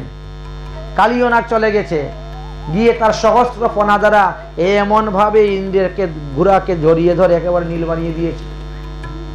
এদিকে কদ্রু বলছে বনিতা চল চল, সকালবেলার হাঁটাও হয়ে যাবে, মর্নিং ওয়ার্কটা আর দেখাও হয়ে যাবে। এবার হাঁটতে গিয়েছেন, ওই দেখ ইন্দ্রের ঘোড়া গাছের মাঝে বাঁধা আছে, দেখ তো এটা নীল না সাদা? দেখছিস ইন্দ্রের ঘোড়া নীল। এইবার তুমি সারা জীবন আমার দাসত্বগিরি করো, চলো। দেখেছেন এইভাবে ওকে বোকা বানিয়ে ওকে প্রতিজ্ঞা করিয়ে ওর কাছ থেকে দাসত্বগিরি গ্রহণ করছেন। এই যে আমার কাপড়টা ধুয়ে দে তো, বাসনটা মেজে দে তো, রান্নাটা বসা, এই আমি ঘুমাচ্ছি আমার পাটা একটু টিপিয়ে দে তো। ওই সারা দিন তাকে কাজ করাচ্ছেন, দিন রাত 24 ঘন্টা তাকে কাজ করাচ্ছেন। একদিন দুদিন 3 দিন 4 দিন 5 দিন 7 দিন 10 দিন 1 মাস চলছে। ও রাজরানীর মতো খাচ্ছে ঘুমাচ্ছে, আর ওকে দিয়ে সব দাসত্বগিরি মানে এমন দাসিত্ব এখন হাত পায়ে গুলো পচে যাচ্ছে জল ঘাটতে ঘাটতে, আশ্চর্য করতে পারছে না। একদিন সুযোগ যে সময় বুঝে স্বামীকে গিয়ে বলছে, ও স্বামী তুমি বলো না ইন্দ্রের ঘোড়াটা দেখতে কিরকম? সাদা তো। আমিও তো জানি সাদা, কিন্তু আমার এই সতীন ও নীল বানিয়ে আমাকে দেখাইলো, আর আমার কাছে দাসত্বগিরি প্রতিজ্ঞা করে নিয়ে এখন আমাকে দাসত্বগিরি করতে করতে মেরে ফেলে দিচ্ছে। এখন আমি কি করি? এই দাসত্বগিরি করে মুক্তির কোনো উপায় করো। স্বামী বলছেন আমি তো পারবো না তোমাকে দাসত্বগিরি করে মুক্ত করতে, তবে তোমার ছেলে পারবে দাসত্বগিরি থেকে মুক্ত করতে। তাহলে আমার ছেলে দাও। তখন তিনি সন্তানাদি হয় নাই। ঠিক আছে, আমি তোমাকে আজকে গর্ভদান দিব। সেই গর্ভতে যে সন্তান আসবে সেই সন্তান তোমাকে দাসত্বগিরি থেকে মুক্ত করতে পারবে বলে তিনি গর্ভদান দিলেন। যথাসময়ে বনিতা কি করছে? 2টা ডিম পেরেছে। বনিতার গর্ভ থেকে 2টা ডিম প্রসব হয়েছে। একই আমার গর্ভ থেকে ডিম হলো কেন? বলে যাই হোক না কেন, বললাম তো ওর থেকেই তো তোমার দাসত্বগিরি মুক্তি হবে। ডিম হয়েছে যখন, ডিমের থেকে তো পাখি বেরোবে, ডিমের থেকে যে বেরোবে সেই তোমার দাসত্বগিরি মুক্তি করবে। ডিম 2টাকে সাবধানে রাখো, যত্ন করে রাখো। এখন কাজ করতে করতে শরীর সহ্য করছে না, একদিন রাগের মাথায় ডিম ভেঙেই দিয়েছে। বাচ্চা বেরোচ্ছে না কেন? বাচ্চা বেরোবে তবেই তো আমার দাসত্বগিরি মুক্তি করবে। দিয়েছে বাড়ি মেরে ডিম ভেঙে। প্রত্যেকে বেরিয়েছে পাখি একটা, পাখির নাম হলো অরুণ পাখি। বেরিয়েছে, যা বাবা যা, তুই আমার দাসত্বগিরি মুক্তি কর। মাগো আমার তো পূর্ণ হয়ে জন্ম হয় নাই, আমার পুরা সময় হওয়ার পরে যদি ডিম আপনি আপনি ফেটে যেত আমি বেরোতাম, তাহলে আমি তোমার দাসত্বগিরি মুক্ত করতে পারতাম। এখন তো আমার হাত নরম, পা নরম, হাড্ডিগুলা নরম, আমি এখন তোমার দাসত্বগিরি মুক্তি করব কেমন করে? পূর্ণাঙ্গ হয়ে নাই, সময় হয়ে নাই, কি করা যায়? এখন বিকালবেলা যখন স্বামী এসেছেন কশ্যপ ঋষি তপস্যা থেকে, ওগো হায় হায় দেবী এ কি করলে? কেন এই ডিমটাকে তুমি অকালে ভেঙে দিলে? এত দাসত্বগিরি তো মুক্ত করতে পারবে না। ছেলে তো এই অবস্থা, ছেলে উঠেই দাঁড়াইতে পারে না, হাত পাগুলো। সূর্যদেব সূর্যদেব তুমি তাপ দাও, তাপ দিয়ে আমার ছেলে শরীরটা গরম করে দাও। সূর্যদেব বলছে আমি তাপ দিয়ে তোমার ছেলের শরীর গরম করে সুস্থ করে ভালো করে দিলে আমার কি লাভ হবে? বলে তোমার রথের সারথি হবে, তোমার রথের সারথি হবে, তোমার চাকরি করবে সারা জীবন। সবাই স্বার্থ চায়, স্বার্থ ছাড়া কেউ না। আমিও স্বার্থের জন্য এসেছি, এমন কথা নয়, বুঝেছেন? বিনা স্বার্থে কি আর 6 ঘন্টা চিল্লাচ্ছি? হ্যাঁ, এইবার দেখেন সূর্যদেব এসে তাপ দিলেন, শরীর গরম হলো, ফরফরা হয়ে গেল, ভালো হয়ে গেছে। চলো তুমি আমার সঙ্গে রথে, আমার রথ চালাইবে। এই জন্য সূর্যদেবের রথের সারথীর নাম কি? অরুণ।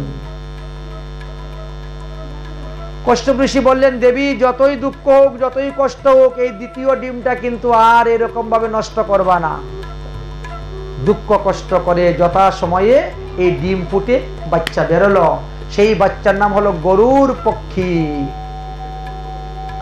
গরুর পক্ষী বড় হলো, গরুর পক্ষী বড় হওয়ার পরে বলছে, ও মা, তুমি কেন এই বড় মার কাজ করো দিনটা 24 ঘন্টা? তখন সমস্ত ঘটনা খুলে বললেন। তাই নাকি? এইরকম বলে, হ্যাঁ। তখন গরুর পক্ষী গিয়েছে বড় মার কাছে, ও বড় মা, তোমাকে কি দিলে পরে আমার মায়ের দাসত্বগিরি থেকে মুক্ত করবে বলো, কি চাই তোমার? কি দিলে পরে তুমি দাসত্বগিরি থেকে আমার মাকে মুক্ত করবে বলো। তো কদ্রু চিন্তা করলো, যদি অমৃত আনাইতে পারি, আমার ছেলেরা যদি অমৃত পান করতে পারে, তাহলে আমার ছেলেরা অমর হয়ে যাবে। কত বড় চালাক কদ্রু! বলছে, যদি স্বর্গ থেকে অমৃতের কলস এনে আমাকে দিতে পারো, তাহলে তোমার মায়ের দাসত্বগিরি মুক্ত হয়ে যাবে। বাহ, সন্তুষ্ট, ঠিক আছে, তথাস্তু। গরুর উড়ে চলে গেল স্বর্গে। স্বর্গে গিয়ে দেবরাজ ইন্দ্রকে বলছেন, অমৃতের কলস কোথায় আছে, দেও, আমি নিয়ে যাব। কেন? আমার মায়ের দাসত্বগিরি মুক্ত করার জন্য। অমৃত তো দেওয়া যাবে না, দেওয়া যাবে না, তাহলে যুদ্ধ করব, যুদ্ধে তোমাদেরকে পরাজিত করতে পারলে নিয়ে যাব অমৃত। শুরু হলো যুদ্ধ। সমস্ত দেবতাদের সঙ্গে যুদ্ধ করতে করতে গরুরের কাছে ইন্দ্র আদি সমস্ত দেবতারা পরাজিত হয়ে গেলেন, পরাজিত হয়ে গেলেন। চন্ডলোক থেকে অমৃত নিয়ে চলে আসলো গরুর। তখন ইন্দ্র হাতজোড় করে বলছেন, ভাই, তুমি এই গরুর, তুমি এই সর্পগণকে এই অমৃত পান করাইও না, তাহলে পৃথিবীতে কোনো প্রাণী থাকবে না, শুধু সর্পই সর্প থাকবে। সর্পরা ক্রূর স্বভাব সম্পন্ন, ক্রূর স্বভাব সম্পন্ন, তাদেরকে অমৃত পান করে, তারা আমার মায়ের দাসত্বগিরি মুক্ত হবে কেন? বলে, আমার কথা মতে চলো, আমার কথা মতো যদি তুমি চলো, আমি তোমাকে বুদ্ধি দিব। আমার বুদ্ধিতে তোমার মায়ের দাসত্বগিরিও মুক্ত হবে, আর সর্পরাও অমৃত পান করতে পারবে না। তুমি যদি আমার বাক্য পালন করো, আমি তোমাকে বর দিব যে সর্পভক্ষণেও তোমার মৃত্যু হবে না। তোমার 3টা উপকার হবে যদি তুমি আমার কথা শোনো। এই জন্য মধ্যে মধ্যে ছোটুর কাছ থেকেও জ্ঞান নিতে হয়। ঠিক আছে, ঠিক আছে, বলো তোমার বুদ্ধি কি? প্রথম বুদ্ধি, অমৃতের কলস তুমি নিয়ে যাবে, নিয়ে গিয়ে দেখাইবে কদ্রুকে, ওমা, এই দেখো অমৃতের কলস এনেছি, এবার বলো তোমার আমার মায়ের দাসত্বগিরি মুক্ত, তাহলে আমি তোমাকে কলস দিয়ে দিব। আচ্ছা, তখন তো তিনি বলবে, ঠিক আছে, ঠিক আছে, তোমার মায়ের দাসত্বগিরি মুক্ত, দাও, কলস দাও। বলে, কলস তোমার কাছে দিব কেন? কলস অত্যন্ত পবিত্র জিনিস, অমৃত পবিত্র জিনিস, পবিত্র জিনিস পবিত্র স্থানে রাখতে নাই, পবিত্র স্থানে রাখতে হয়। কিন্তু পৃথিবীতে এমন কোনো জায়গা নাই পবিত্র। আচ্ছা, এমন কোনো জায়গা আছে যে এখানে কেউ প্রস্রাব করে নাই, পায়খানা করে নাই, কোনো পোকা মরে নাই, মাকড় মরে নাই, পিপিলিকা মরে নাই, হ্যাঁ, ব্যাকটেরিয়া মরে নাই, ভাইরাস মরে নাই, হ্যাঁ, সব জায়গায়। তাহলে পবিত্র জায়গা কোথায়? বলে, কুশ হলো পবিত্র, আগে কুশ বিছাও, কুশের উপরে রাখবো। বরাহ ভগবানের লুম থেকে কুশের উৎপত্তি হয়েছে, কুশ হলো পবিত্র, কুশ বিছাও, কুশের উপরে রাখবো। এবার তুমি কি করবে? কুশের উপরে অমৃতের কলসটা রাখবে, রেখে বলবে, এবার আমার মায়ের দাসত্বগিরি মুক্ত হলো তো? হ্যাঁ, তাহলে আমি যাই। বলে, তুমি অমৃতের কলস ছেড়ে চলে আসবে, চলে আসবে। আচ্ছা, তখন তো সবাই আসবে অমৃত পান করার জন্য। তো তুমি এই অমৃত পান এমনি করতে নাই, অতি পবিত্র বস্তু অমৃত। অমৃত পান করতে গেলে আগে স্নান করে শুদ্ধ বস্ত্র পরে এসে অমৃত পান করতে হয়, এরকম বলবা। স্নান করে এসে অমৃত পান করতে হয়। ওরা যখন স্নান করতে যাবে তুমিও তো চলে যাচ্ছ, তুমিও চলে গেলে আর ওরা স্নান করতে গেল, এমন সময় দিব আমি হাওয়া, এমন জুড়ে বাতাস দিব আর বাতাসে চতুর্দিক অন্ধকার ধুলাই হয়ে যাবে, আর ওই সুযোগে অমৃতের কলস আবার চুরি করে নিয়ে চলে আসবো আমি। তাহলে দেখো তোমার মায়ের দাসত্বগিরি মুক্ত হয়ে গেল, ওরাও অমৃত খেতে পারল না। তুমি যদি আমার এই বুদ্ধি মানো তাহলে আমার বরেতে তুমি সর্প ভক্ষণ করলেও তোমার মৃত্যু হবে না, তোমার ভোজন হবে সর্প। এই জন্য গরুরে সাপ খাইলে মরে না, যে সাপে একটা ছুবল দিলে আমরা মরে যাই। চিন্তা করতে পারছেন? বরদান। গরুর এক কথায় রাজি হয়ে গেল, অমৃতের কলস নিয়ে রওনা হলো। অমৃতের কলস নিয়ে যখন রওনা হলো তখন এসে হরিদ্বারে এসে বসলো। বড় ভারী অমৃতের কলস, কতক্ষণ বিশ্রাম করলো অমৃতের কলস নিয়ে। হরিদ্বার থেকে এবার উঠলো, উঠে রওনা হলো। উঠে রওনা হয়ে এইবার বৃন্দাবনে এসে একটা গাছের ডালে বসলো। আর পারছি না। ওখান থেকে আবার অমৃতের কলস নিয়ে রওনা হলো, হয়ে এলাহাবাদে এসে বসলো, প্রয়াগে বসলেন।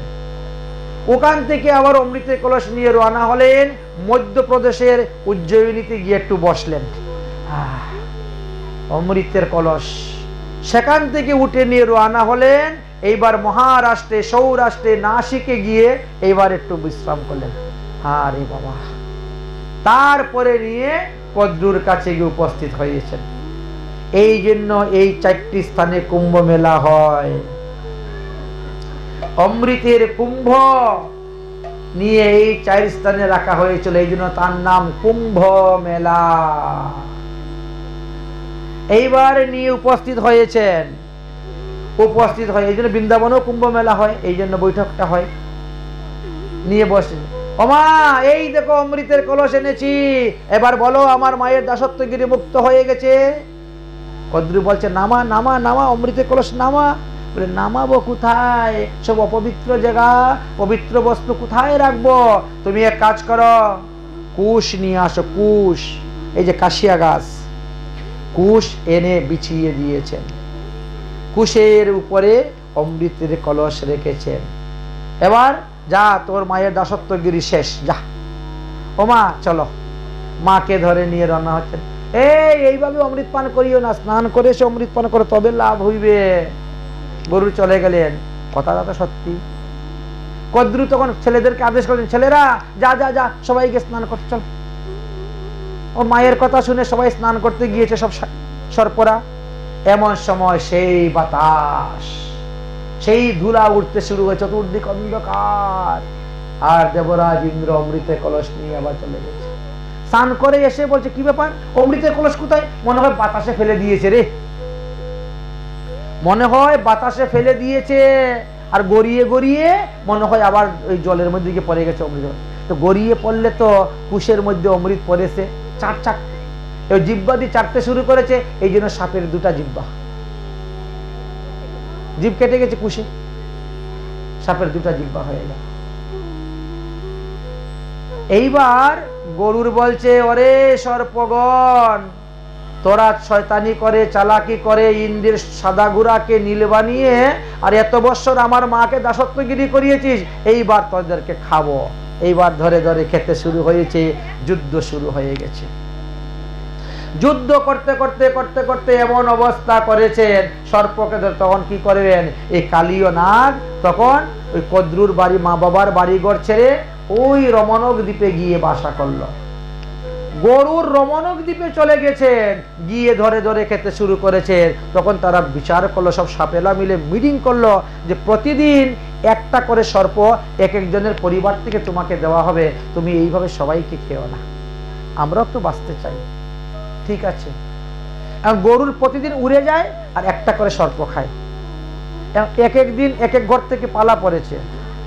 এইবার এইভাবে পালা পড়তে পড়তে এইবার পড়েছে কালীয় নাগের পরিবারের উপরে পালা। কালী নাগ বলছে আমি যাব, ছেলে বলে আমি যাব, মেয়ে বলে আমি যাব, স্ত্রী বলে আমি যাব, তুমি থাকো। কালীয়নাগ বলছে, না, আজ আমিই যাব, হয় মরব না হয় মারব। এই তো কালীয়নাগ গেলেন, গরুরের সঙ্গে যুদ্ধ শুরু হলো। আর যুদ্ধ করতে করতে এমন জুড়ে মেরেছে গরুর পাঠা দিয়ে বাড়ি, আর কালীয়নাগ সেখান থেকে উড়ে এসে পড়েছেন বৃন্দাবনে। বৃন্দাবনে পড়ার পর তিনি শুনতে পেলেন যে যমুনার জলে গরুর কখনো আসতে পারবে না, সৌবরী ঋষির অভিসম্পাদ আছে, যদি গরুর যমুনার জলে আসে তাহলে সে মারা যাবে বৃন্দাবনে। এই তো কালীয়নাগ বৃন্দাবনের জলে ঢুকে গেলেন, ওখানে ঢুকে বাস করতে শুরু করলেন। কিন্তু ভগবান শ্রীকৃষ্ণ যখন দেখলেন আমার সব মরে যাচ্ছে, তখন বলছেন, যাও, তুমি আবার রমণক দ্বীপে যাও, তোমাকে এখন আর গরুর খাবে না, কারণ তোমার মাথার উপর আমার চরণ চিহ্ন আছে।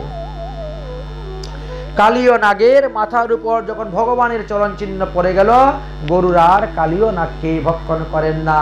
এইভাবে অপূর্ব কালীয়নাগের লীলা কথা আমরা আস্বাদন করলাম। কালীয়নাগের পত্নীগণ 21টি শ্লোকের দ্বারা তারা ভগবানের স্তুতি বৃত্তি করেছিলেন।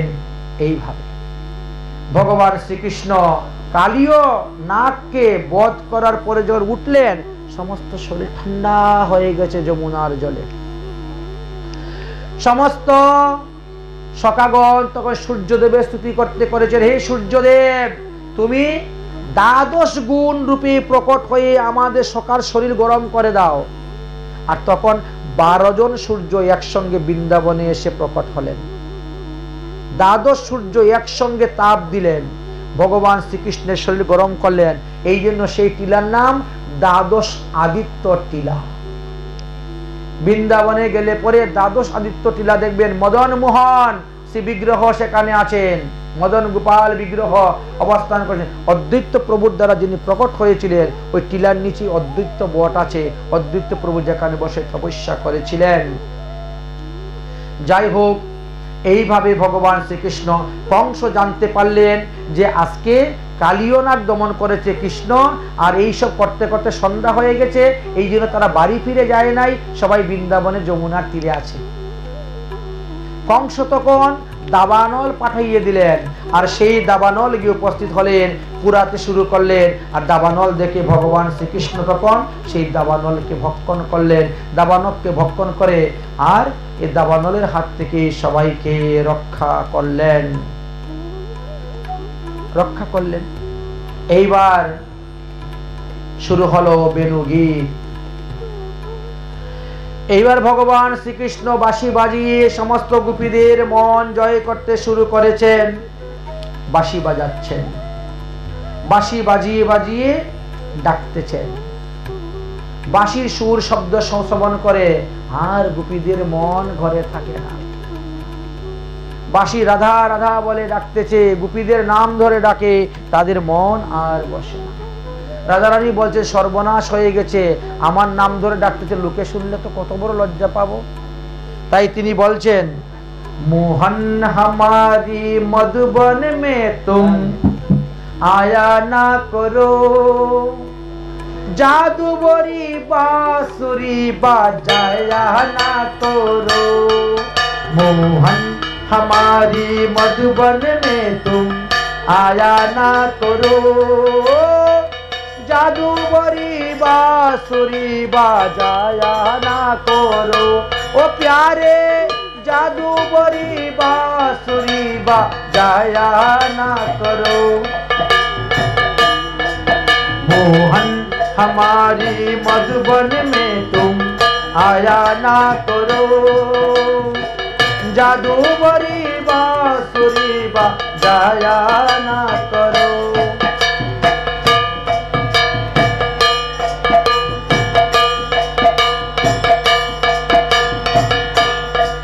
मोहन हमारी मधुबन में तुम आया ना करो, जादूगरी बांसुरी बजाया ना करो। ओ प्यारे जादूगरी बांसुरी बजाया ना करो।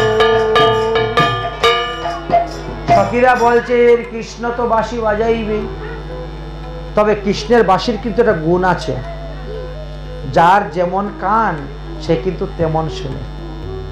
বুঝেছেন? তো কৃষ্ণের হাতের বাঁশি কোনো সাধারণ বাঁশি নয়, ভয় পাইস না। বাঁশি শুনে রাধারানী পাগলিনী হয়ে গেলেন।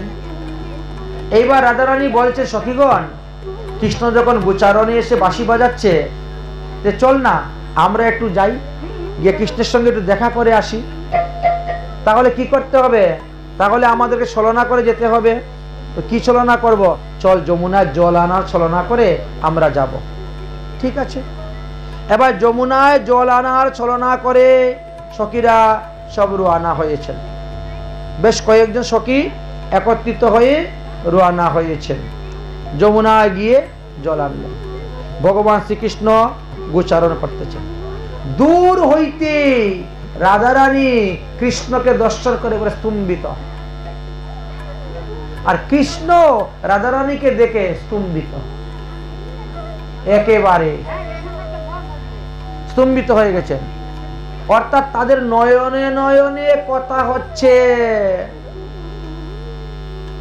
ললিতাদি সখীগণ দেখলো সর্বনাশ, এই যে পাথরের মতো মূর্তি হয়ে বসে আছে, চোখ নড়ে না, চড়ে না, চোখে পাতিও মারে না, একে অন্যকে একেবারে দেখতেছে। আর এইভাবে যদি তারা দাঁড়িয়ে থাকে, আর যদি শাশুড়ি ননদি গুরুজনরা দেখে পেলে, তাহলে তো বিপদ হবে। ধর ধর ধর ধর, ফটাফট রাধারানীকে ঘুরিয়ে নিয়ে চলে গেছেন। আর যেই নিয়ে চলে গেছেন, কৃষ্ণ দেখুন বসে কান্না শুরু করে, হায় হায় রে, এতদিন পরে রাধারানীকে দেখলাম, একটু মনের ভাব প্রকাশ করে বলতেও পারলাম না। কান্না করতেছেন, কান্না করতেছেন, মনের ভাব প্রকাশ করে বলতে পারছেন না বলে তিনি কান্না করতেছেন। আর সখীরা আর জল ভরতে হবে না, চল, রাধারানীকে নিয়ে চলে গিয়েছেন। নিয়ে বাড়িতে গিয়ে উপস্থিত হয়েছেন, অন্য ঘাটে গিয়ে জল ভরে চলে গেছেন। এবার রাধারানী বাড়িতে যাওয়ার পরে, মানে যা বটে আয়ান ঘোষের বাড়ি, এখন বারবার খালি কৃষ্ণের কথা মনে পড়ে, হেট মুখ করে বসে আছেন, কৃষ্ণের কথা চিন্তা করেন। এক সখী এসেছে, ও যায় নাই যমুনায়, বুঝেছেন, অন্য কাজে ছিল। কি গো সখী, তুমি হেড মাথা করে বসে আছো কেন? জানিস, আজকে আমি যমুনায় গিয়েছিলাম জল আনতে, ওখানে কৃষ্ণের সঙ্গে দেখা হয়েছে। ও বুঝেছি, এই জন্যই ওই বনের দেবতা তোমার মনের মধ্যে এসে ঢুকে গেছে। কৃষ্ণ হলেন বনমালী, বনের দেবতা। তো বনের দেবতা মনের মধ্যে ঢুকে গেছে, এই জন্যই তো তোমার এই অবস্থা হয়েছে। তুমি তো আমাকে সঙ্গে করে নিয়ে গেলে না, আমাকে নিয়ে গেলে তোমার এই অবস্থাটা হইতো না, তাই না? রাধে তোমায় বারে বারে করছি রে মানা, যমুনায় জল ভরিতে একলা যেও না। রাধে তোমায়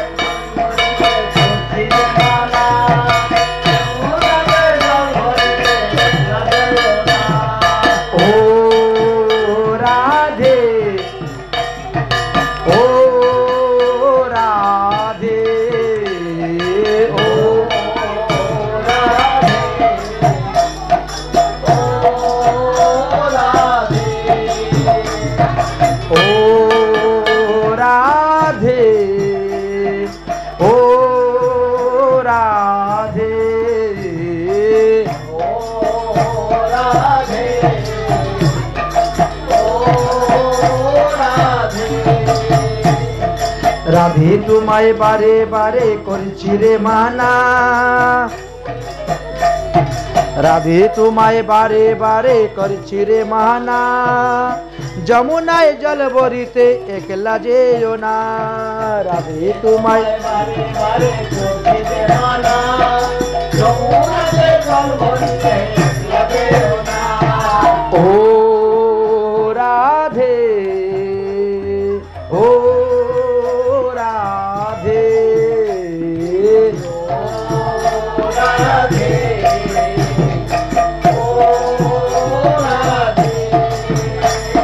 কৃষ্ণ ভালোবেসে তোমার হলো যে বদনাম, ভালোবাসার জন্য পেলে কলঙ্কিনী নাম।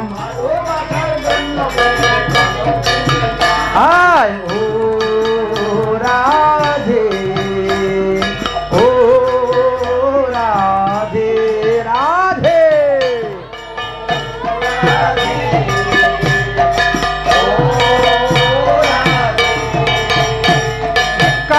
বাসি তোমার হাসি ফিরা গেল হায়, কালার বাসি তোমার হাসি ফিরা গেল, মন মেরা মন উতলা হয়ে গেলে যমুনায়। ও রাধে ও রাধে,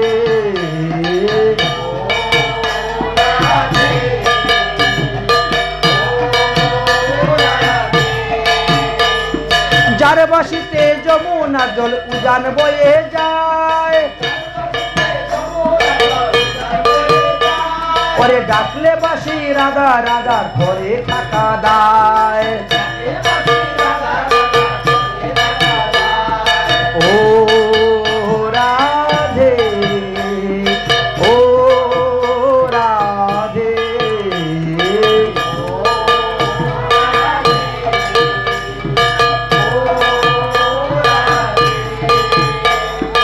ইচ্ছে করে কাঁদিয়ে তোমায় করে যে সরকার, তোমার মতন কে বলে আবার কৃষ্ণ যে আমার, বলে কৃষ্ণ। ও রাধে ও রাধে,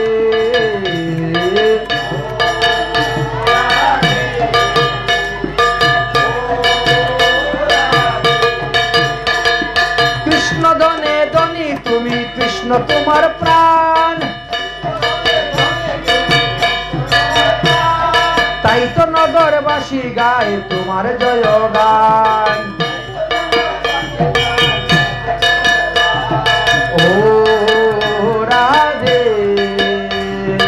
ও রাধে,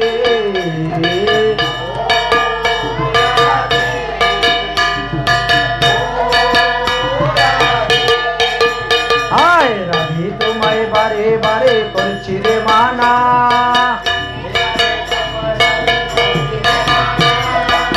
যমুনায় জল ভরিতে একলা যেও না, যমুনায় ও যমুনায় জল ভরিতে একলা যেও না, যমুনায়। এইভাবে রাধা রানীকে সখীরা বুঝাচ্ছেন, কিন্তু কৃষ্ণকে বুঝাবে কে? কৃষ্ণকে বুঝাইবার মতন কেউ নাই। কৃষ্ণ তো মনের কথা গোপন রেখে দিয়েছে, কারু কাছে প্রকাশ করে নাই। কানতে কানতে কানতে কানতে চোখ দুটা লাল। সন্ধ্যার সময় বাড়িতে গিয়েছেন, মা যশোদা গোপালকে আরতি করে ঘরে নিয়ে যাচ্ছেন। গোপাল, তোর চোখটা লাল কেন রে? ও আজকে বুঝি যমুনার জলে খুব ডুবাডুবি করেছিস না? না না মা, যমুনার জলে ডুবাডুবি করি নাই। তাহলে তোর চোখ লাল কেন? ওই দুষ্ট বালকরা কি চোখের মধ্যে কি বালু ঢিল মেরে দিয়েছে নাকি রে চোখ লাল? বাৎসল্য প্রেম। না না মা, আজকে বল খেলি নাই, গ্যাট খেলি নাই, কেউ বালু দেয় নাই। তাহলে চোখ লাল কেন রে? তাহলে মনে হয় আমার ছেলের চোখ উঠেছে, তাই না? চোখ উঠলে চোখ লাল হয় না? চোখ কুচায়, চোখ দিয়ে জল পড়ে, আমার ছেলের চোখ উঠেছে। তাহলে চিন্তা করিস না বাবা, চিন্তা করিস না, ভালো হয়ে যাবে, ভালো হয়ে যাবে। আমাদের গ্রামের ডাক্তার কবিরাজরা বলে কি, যদি কারো চোখ উঠে তাহলে কাঁচা হলদি নিবা, নিয়ে ভালো করে মিহি করে পাটার মধ্যে ঘষে বাটবা, তারপরে কাপড়ের মধ্যে নিবা, কাপড়ের মধ্যে বেঁধে চৌকের উপরে দিয়ে রেখে দেওয়া, এক রাত্রে চৌকের রোগ ভালো হয়ে যাবে। ও কুন্দলতা, কুন্দলতা, এই পাটা বোতল নিয়ে বসো তো দেখি, একটু বেটে দাও তো চন্দনের মতো মিহি করে। এইবার কুন্দলতা বসেছেন সেই হলদি বাটার জন্য। কুন্দলতা কিন্তু শ্রীকৃষ্ণের জ্যাঠাতো ভাইয়ের বউ, মানে বৌদি। আচ্ছা, বৌদিরা কিন্তু দেবরদের খবর রাখে ভালোই, কোথায় যাচ্ছে, কার সঙ্গে প্রেম করতেছে, কার কয়টা গার্লফ্রেন্ড আছে, সব খবর রাখে, বুঝেছেন? হয়তো প্রকাশ করে না বাইরে, কারণ উপর দিকে তুতু পড়লে তো নিজের উপরেই পড়বে। দেবর তো আমারই, আর দেবর মানে কি দ্বিতীয় বর, এটাও তো আমারই তো বর। হ্যাঁ, এখন বললেও তো বিপদ, এই জন্য বাইরের কিছু বলেন না। আর শালি হলো আধা ঘরওয়ালি, পুরাটা নয় আধাটা। হ্যাঁ, শালি যেমন আধা ঘরওয়ালি, আর দেবরও হলো দ্বিতীয় বর। আমাদের ওখানে কিন্তু বৃন্দাবনে দেখবেন কোনো ছেলে যদি বিয়ে করতে যায় তার ছোট ভাইকে সঙ্গে করে বসিয়ে নিয়ে যাবে। ছোট ভাইকে সঙ্গে করে, মামাত্ম ভাই, পিসাত্ত ভাই, কাকাত্ম ভাই, যে কোনো একটাকে বসিয়ে নিয়ে যাবে ঘোড়ার পিঠে করে, দ্বিতীয় বর, দেবর।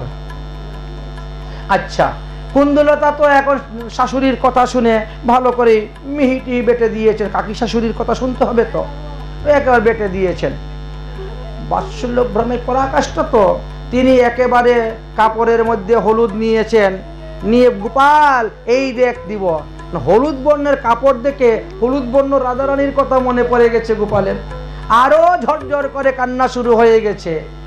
মা যশোদা তো বলে কি ব্যাপার, ডাক্তার কবিরাজ বলে হলুদ বর্ণের কাপড় দিলে চোখের রোগ ভালো হয়, এদিকে আমার গোপালের রোগ আর বেড়ে গেল। গোপালের রোগ বেড়ে গেছে দেখে তো মা অস্থির, কি হয়েছে? কুন্দলতা বলে, ও মা, ওই হলুদ বর্ণের কাপড় দিয়ে চোখ মুছলে তোমার গোপালের রোগ ভালো হবে না চোখের। কেন রে? বলে তোমার গোপালের চোখে ছানি পড়ে গেছে। এ কি বলিস? এত মাত্র 6 বছর পার হয়ে 7-এ পা দিয়েছে, আর এখনই চোখের মধ্যে ছানি পড়ে গেছে? আরে 40 বছর না গেলে 40 ধরে না। বলে সেই ছানি নাই গো, ওই যে গোচারণ করতে গিয়ে সুন্দর সুন্দর গুপিদেরকে দেখে, ওই সুন্দর সুন্দর গুপি দেখে ওর চোখে ছানি পড়ে গেছে। ওকে একটা বিয়ে করিয়ে দাও, তাহলে দেখো তার চোখের ভালো হয়ে যাবে। মা হলেন বাৎসল্য প্রেমের পরাকাষ্ঠা।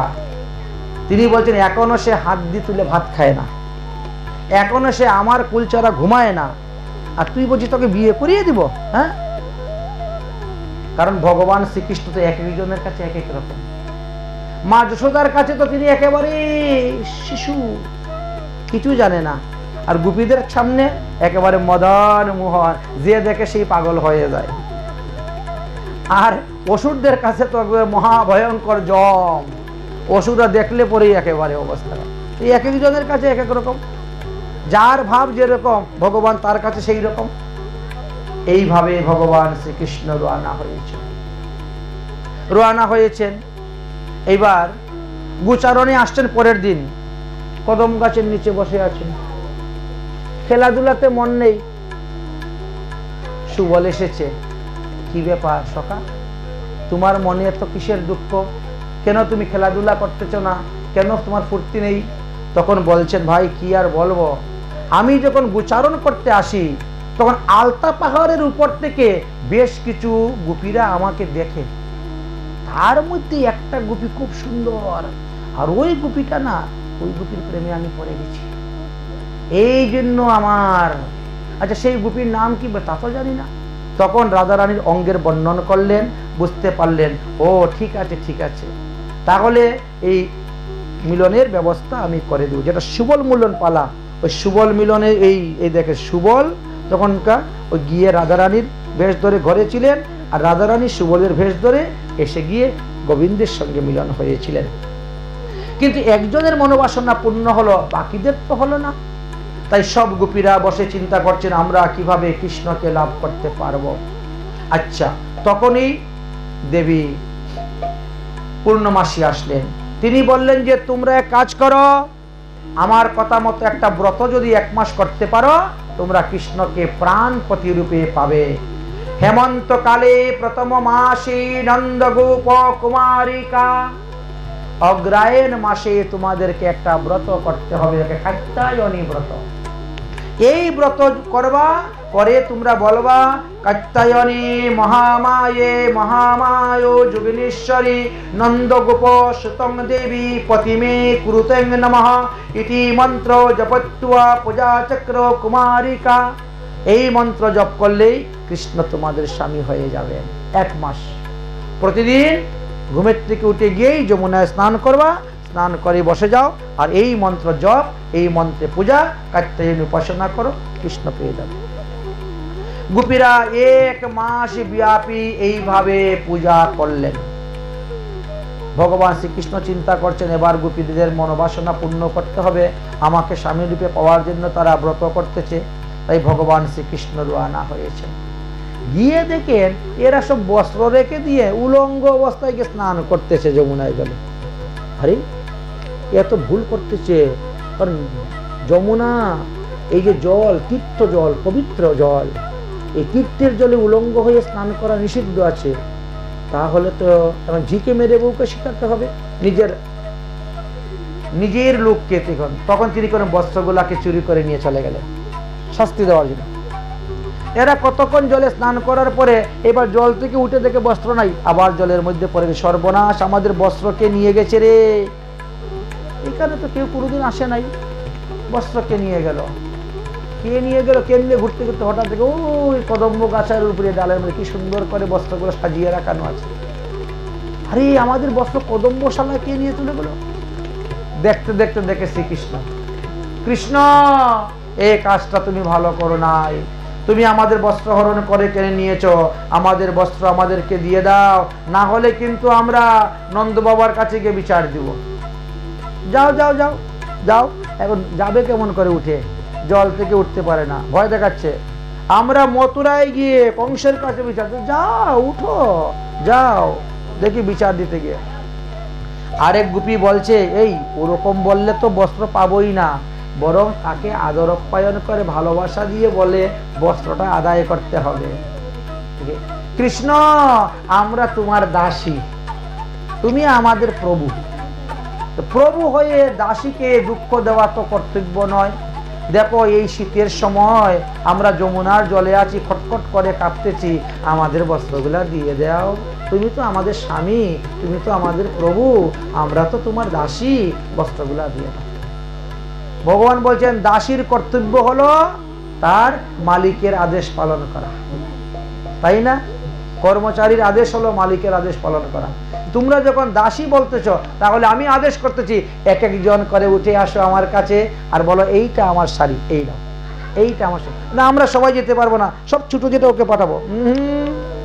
একজনের কাছে আরেকজনেরটা দিব না। এইবার তারা কি করবেন? এক হাতে বক্ষ ঢাকলেন, এক হাতে জুনি ঢেকে লজ্জায় আস্তে আস্তে উঠলেন। এই তোমরা অপরাধ করেছ। এই যে কদম্ব গাছে আমি আছি না, কদম্ব গাছ নারায়ণ স্বরূপ, লক্ষ্মী নারায়ণ স্বরূপ হলো কদম্ব বৃক্ষ। অতএব এই গাছের গোড়ায় প্রণাম করো, তাহলে তোমাদের অপরাধ ক্ষমা হয়ে যাবে। এখন প্রণাম করবে কি করে? দুই হাত তো দুই জায়গায় রেখে দিয়েছে লজ্জা নিবারণের জন্য। প্রণাম করবে কোন হাত দিয়ে? কুচুমুচি খেয়ে কোন রকম বসে টুসে একটু প্রণাম করেছে। এই এক হাত দিয়ে প্রণাম করলে হবে না, এক হাত দিয়ে প্রণাম করলে সমস্ত পুণ্য নষ্ট হয়ে যায়, জানিস না? শাস্ত্রে লেখা আছে এই জন্য পুণ্য নষ্ট, পরের জন্য পুণ্য নষ্ট হয়। দুই হাতে প্রণাম কর। এবার তো বিপদে পড়েছে, না হলে বস্ত্র দিবে না। এইবার দুই হাতে প্রণাম করতেছেন।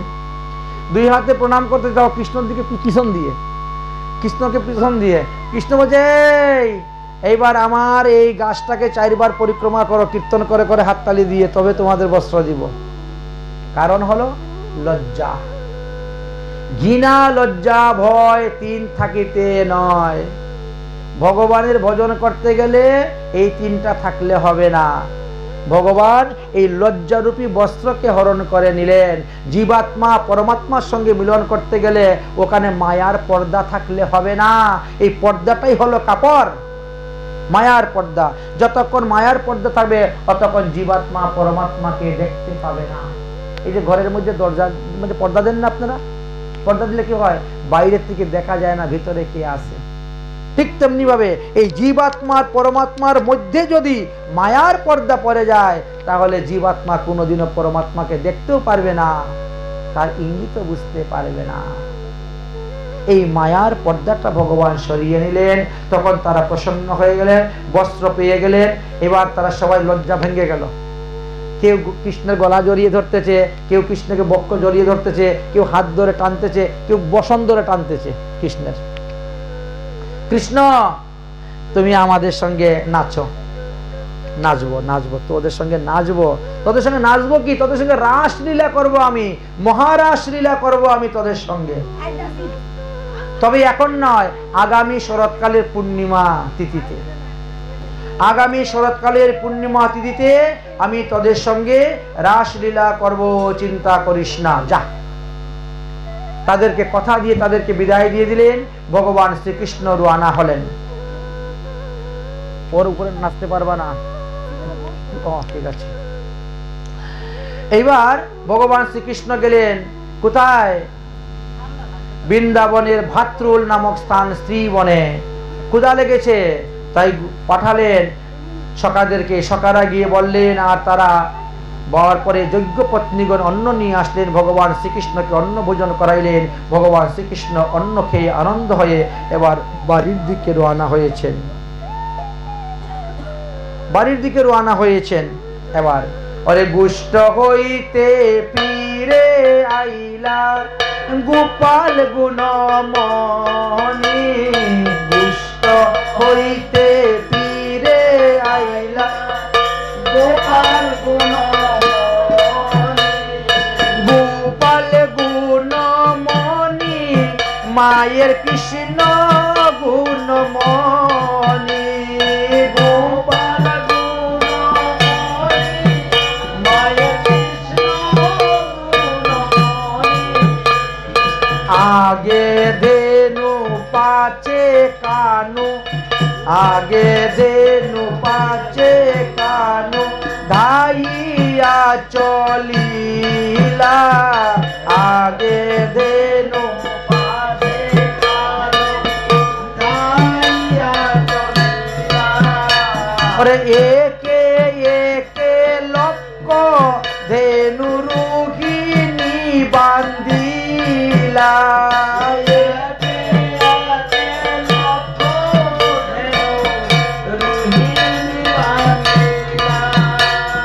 কানার হাতের চূড়া বাসি বলার হাতে দিয়া, কানার হাতে চূড়া বাসি বলার হাতে।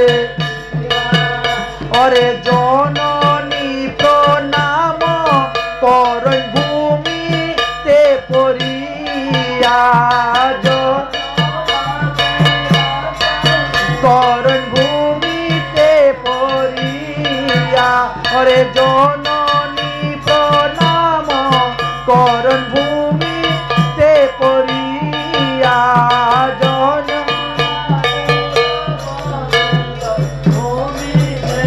এইভাবে মাকে দণ্ডবত প্রণাম করলেন। মা আরতি করে কৃষ্ণ বলরামকে নিয়ে রাজভবনে প্রবেশ করলেন।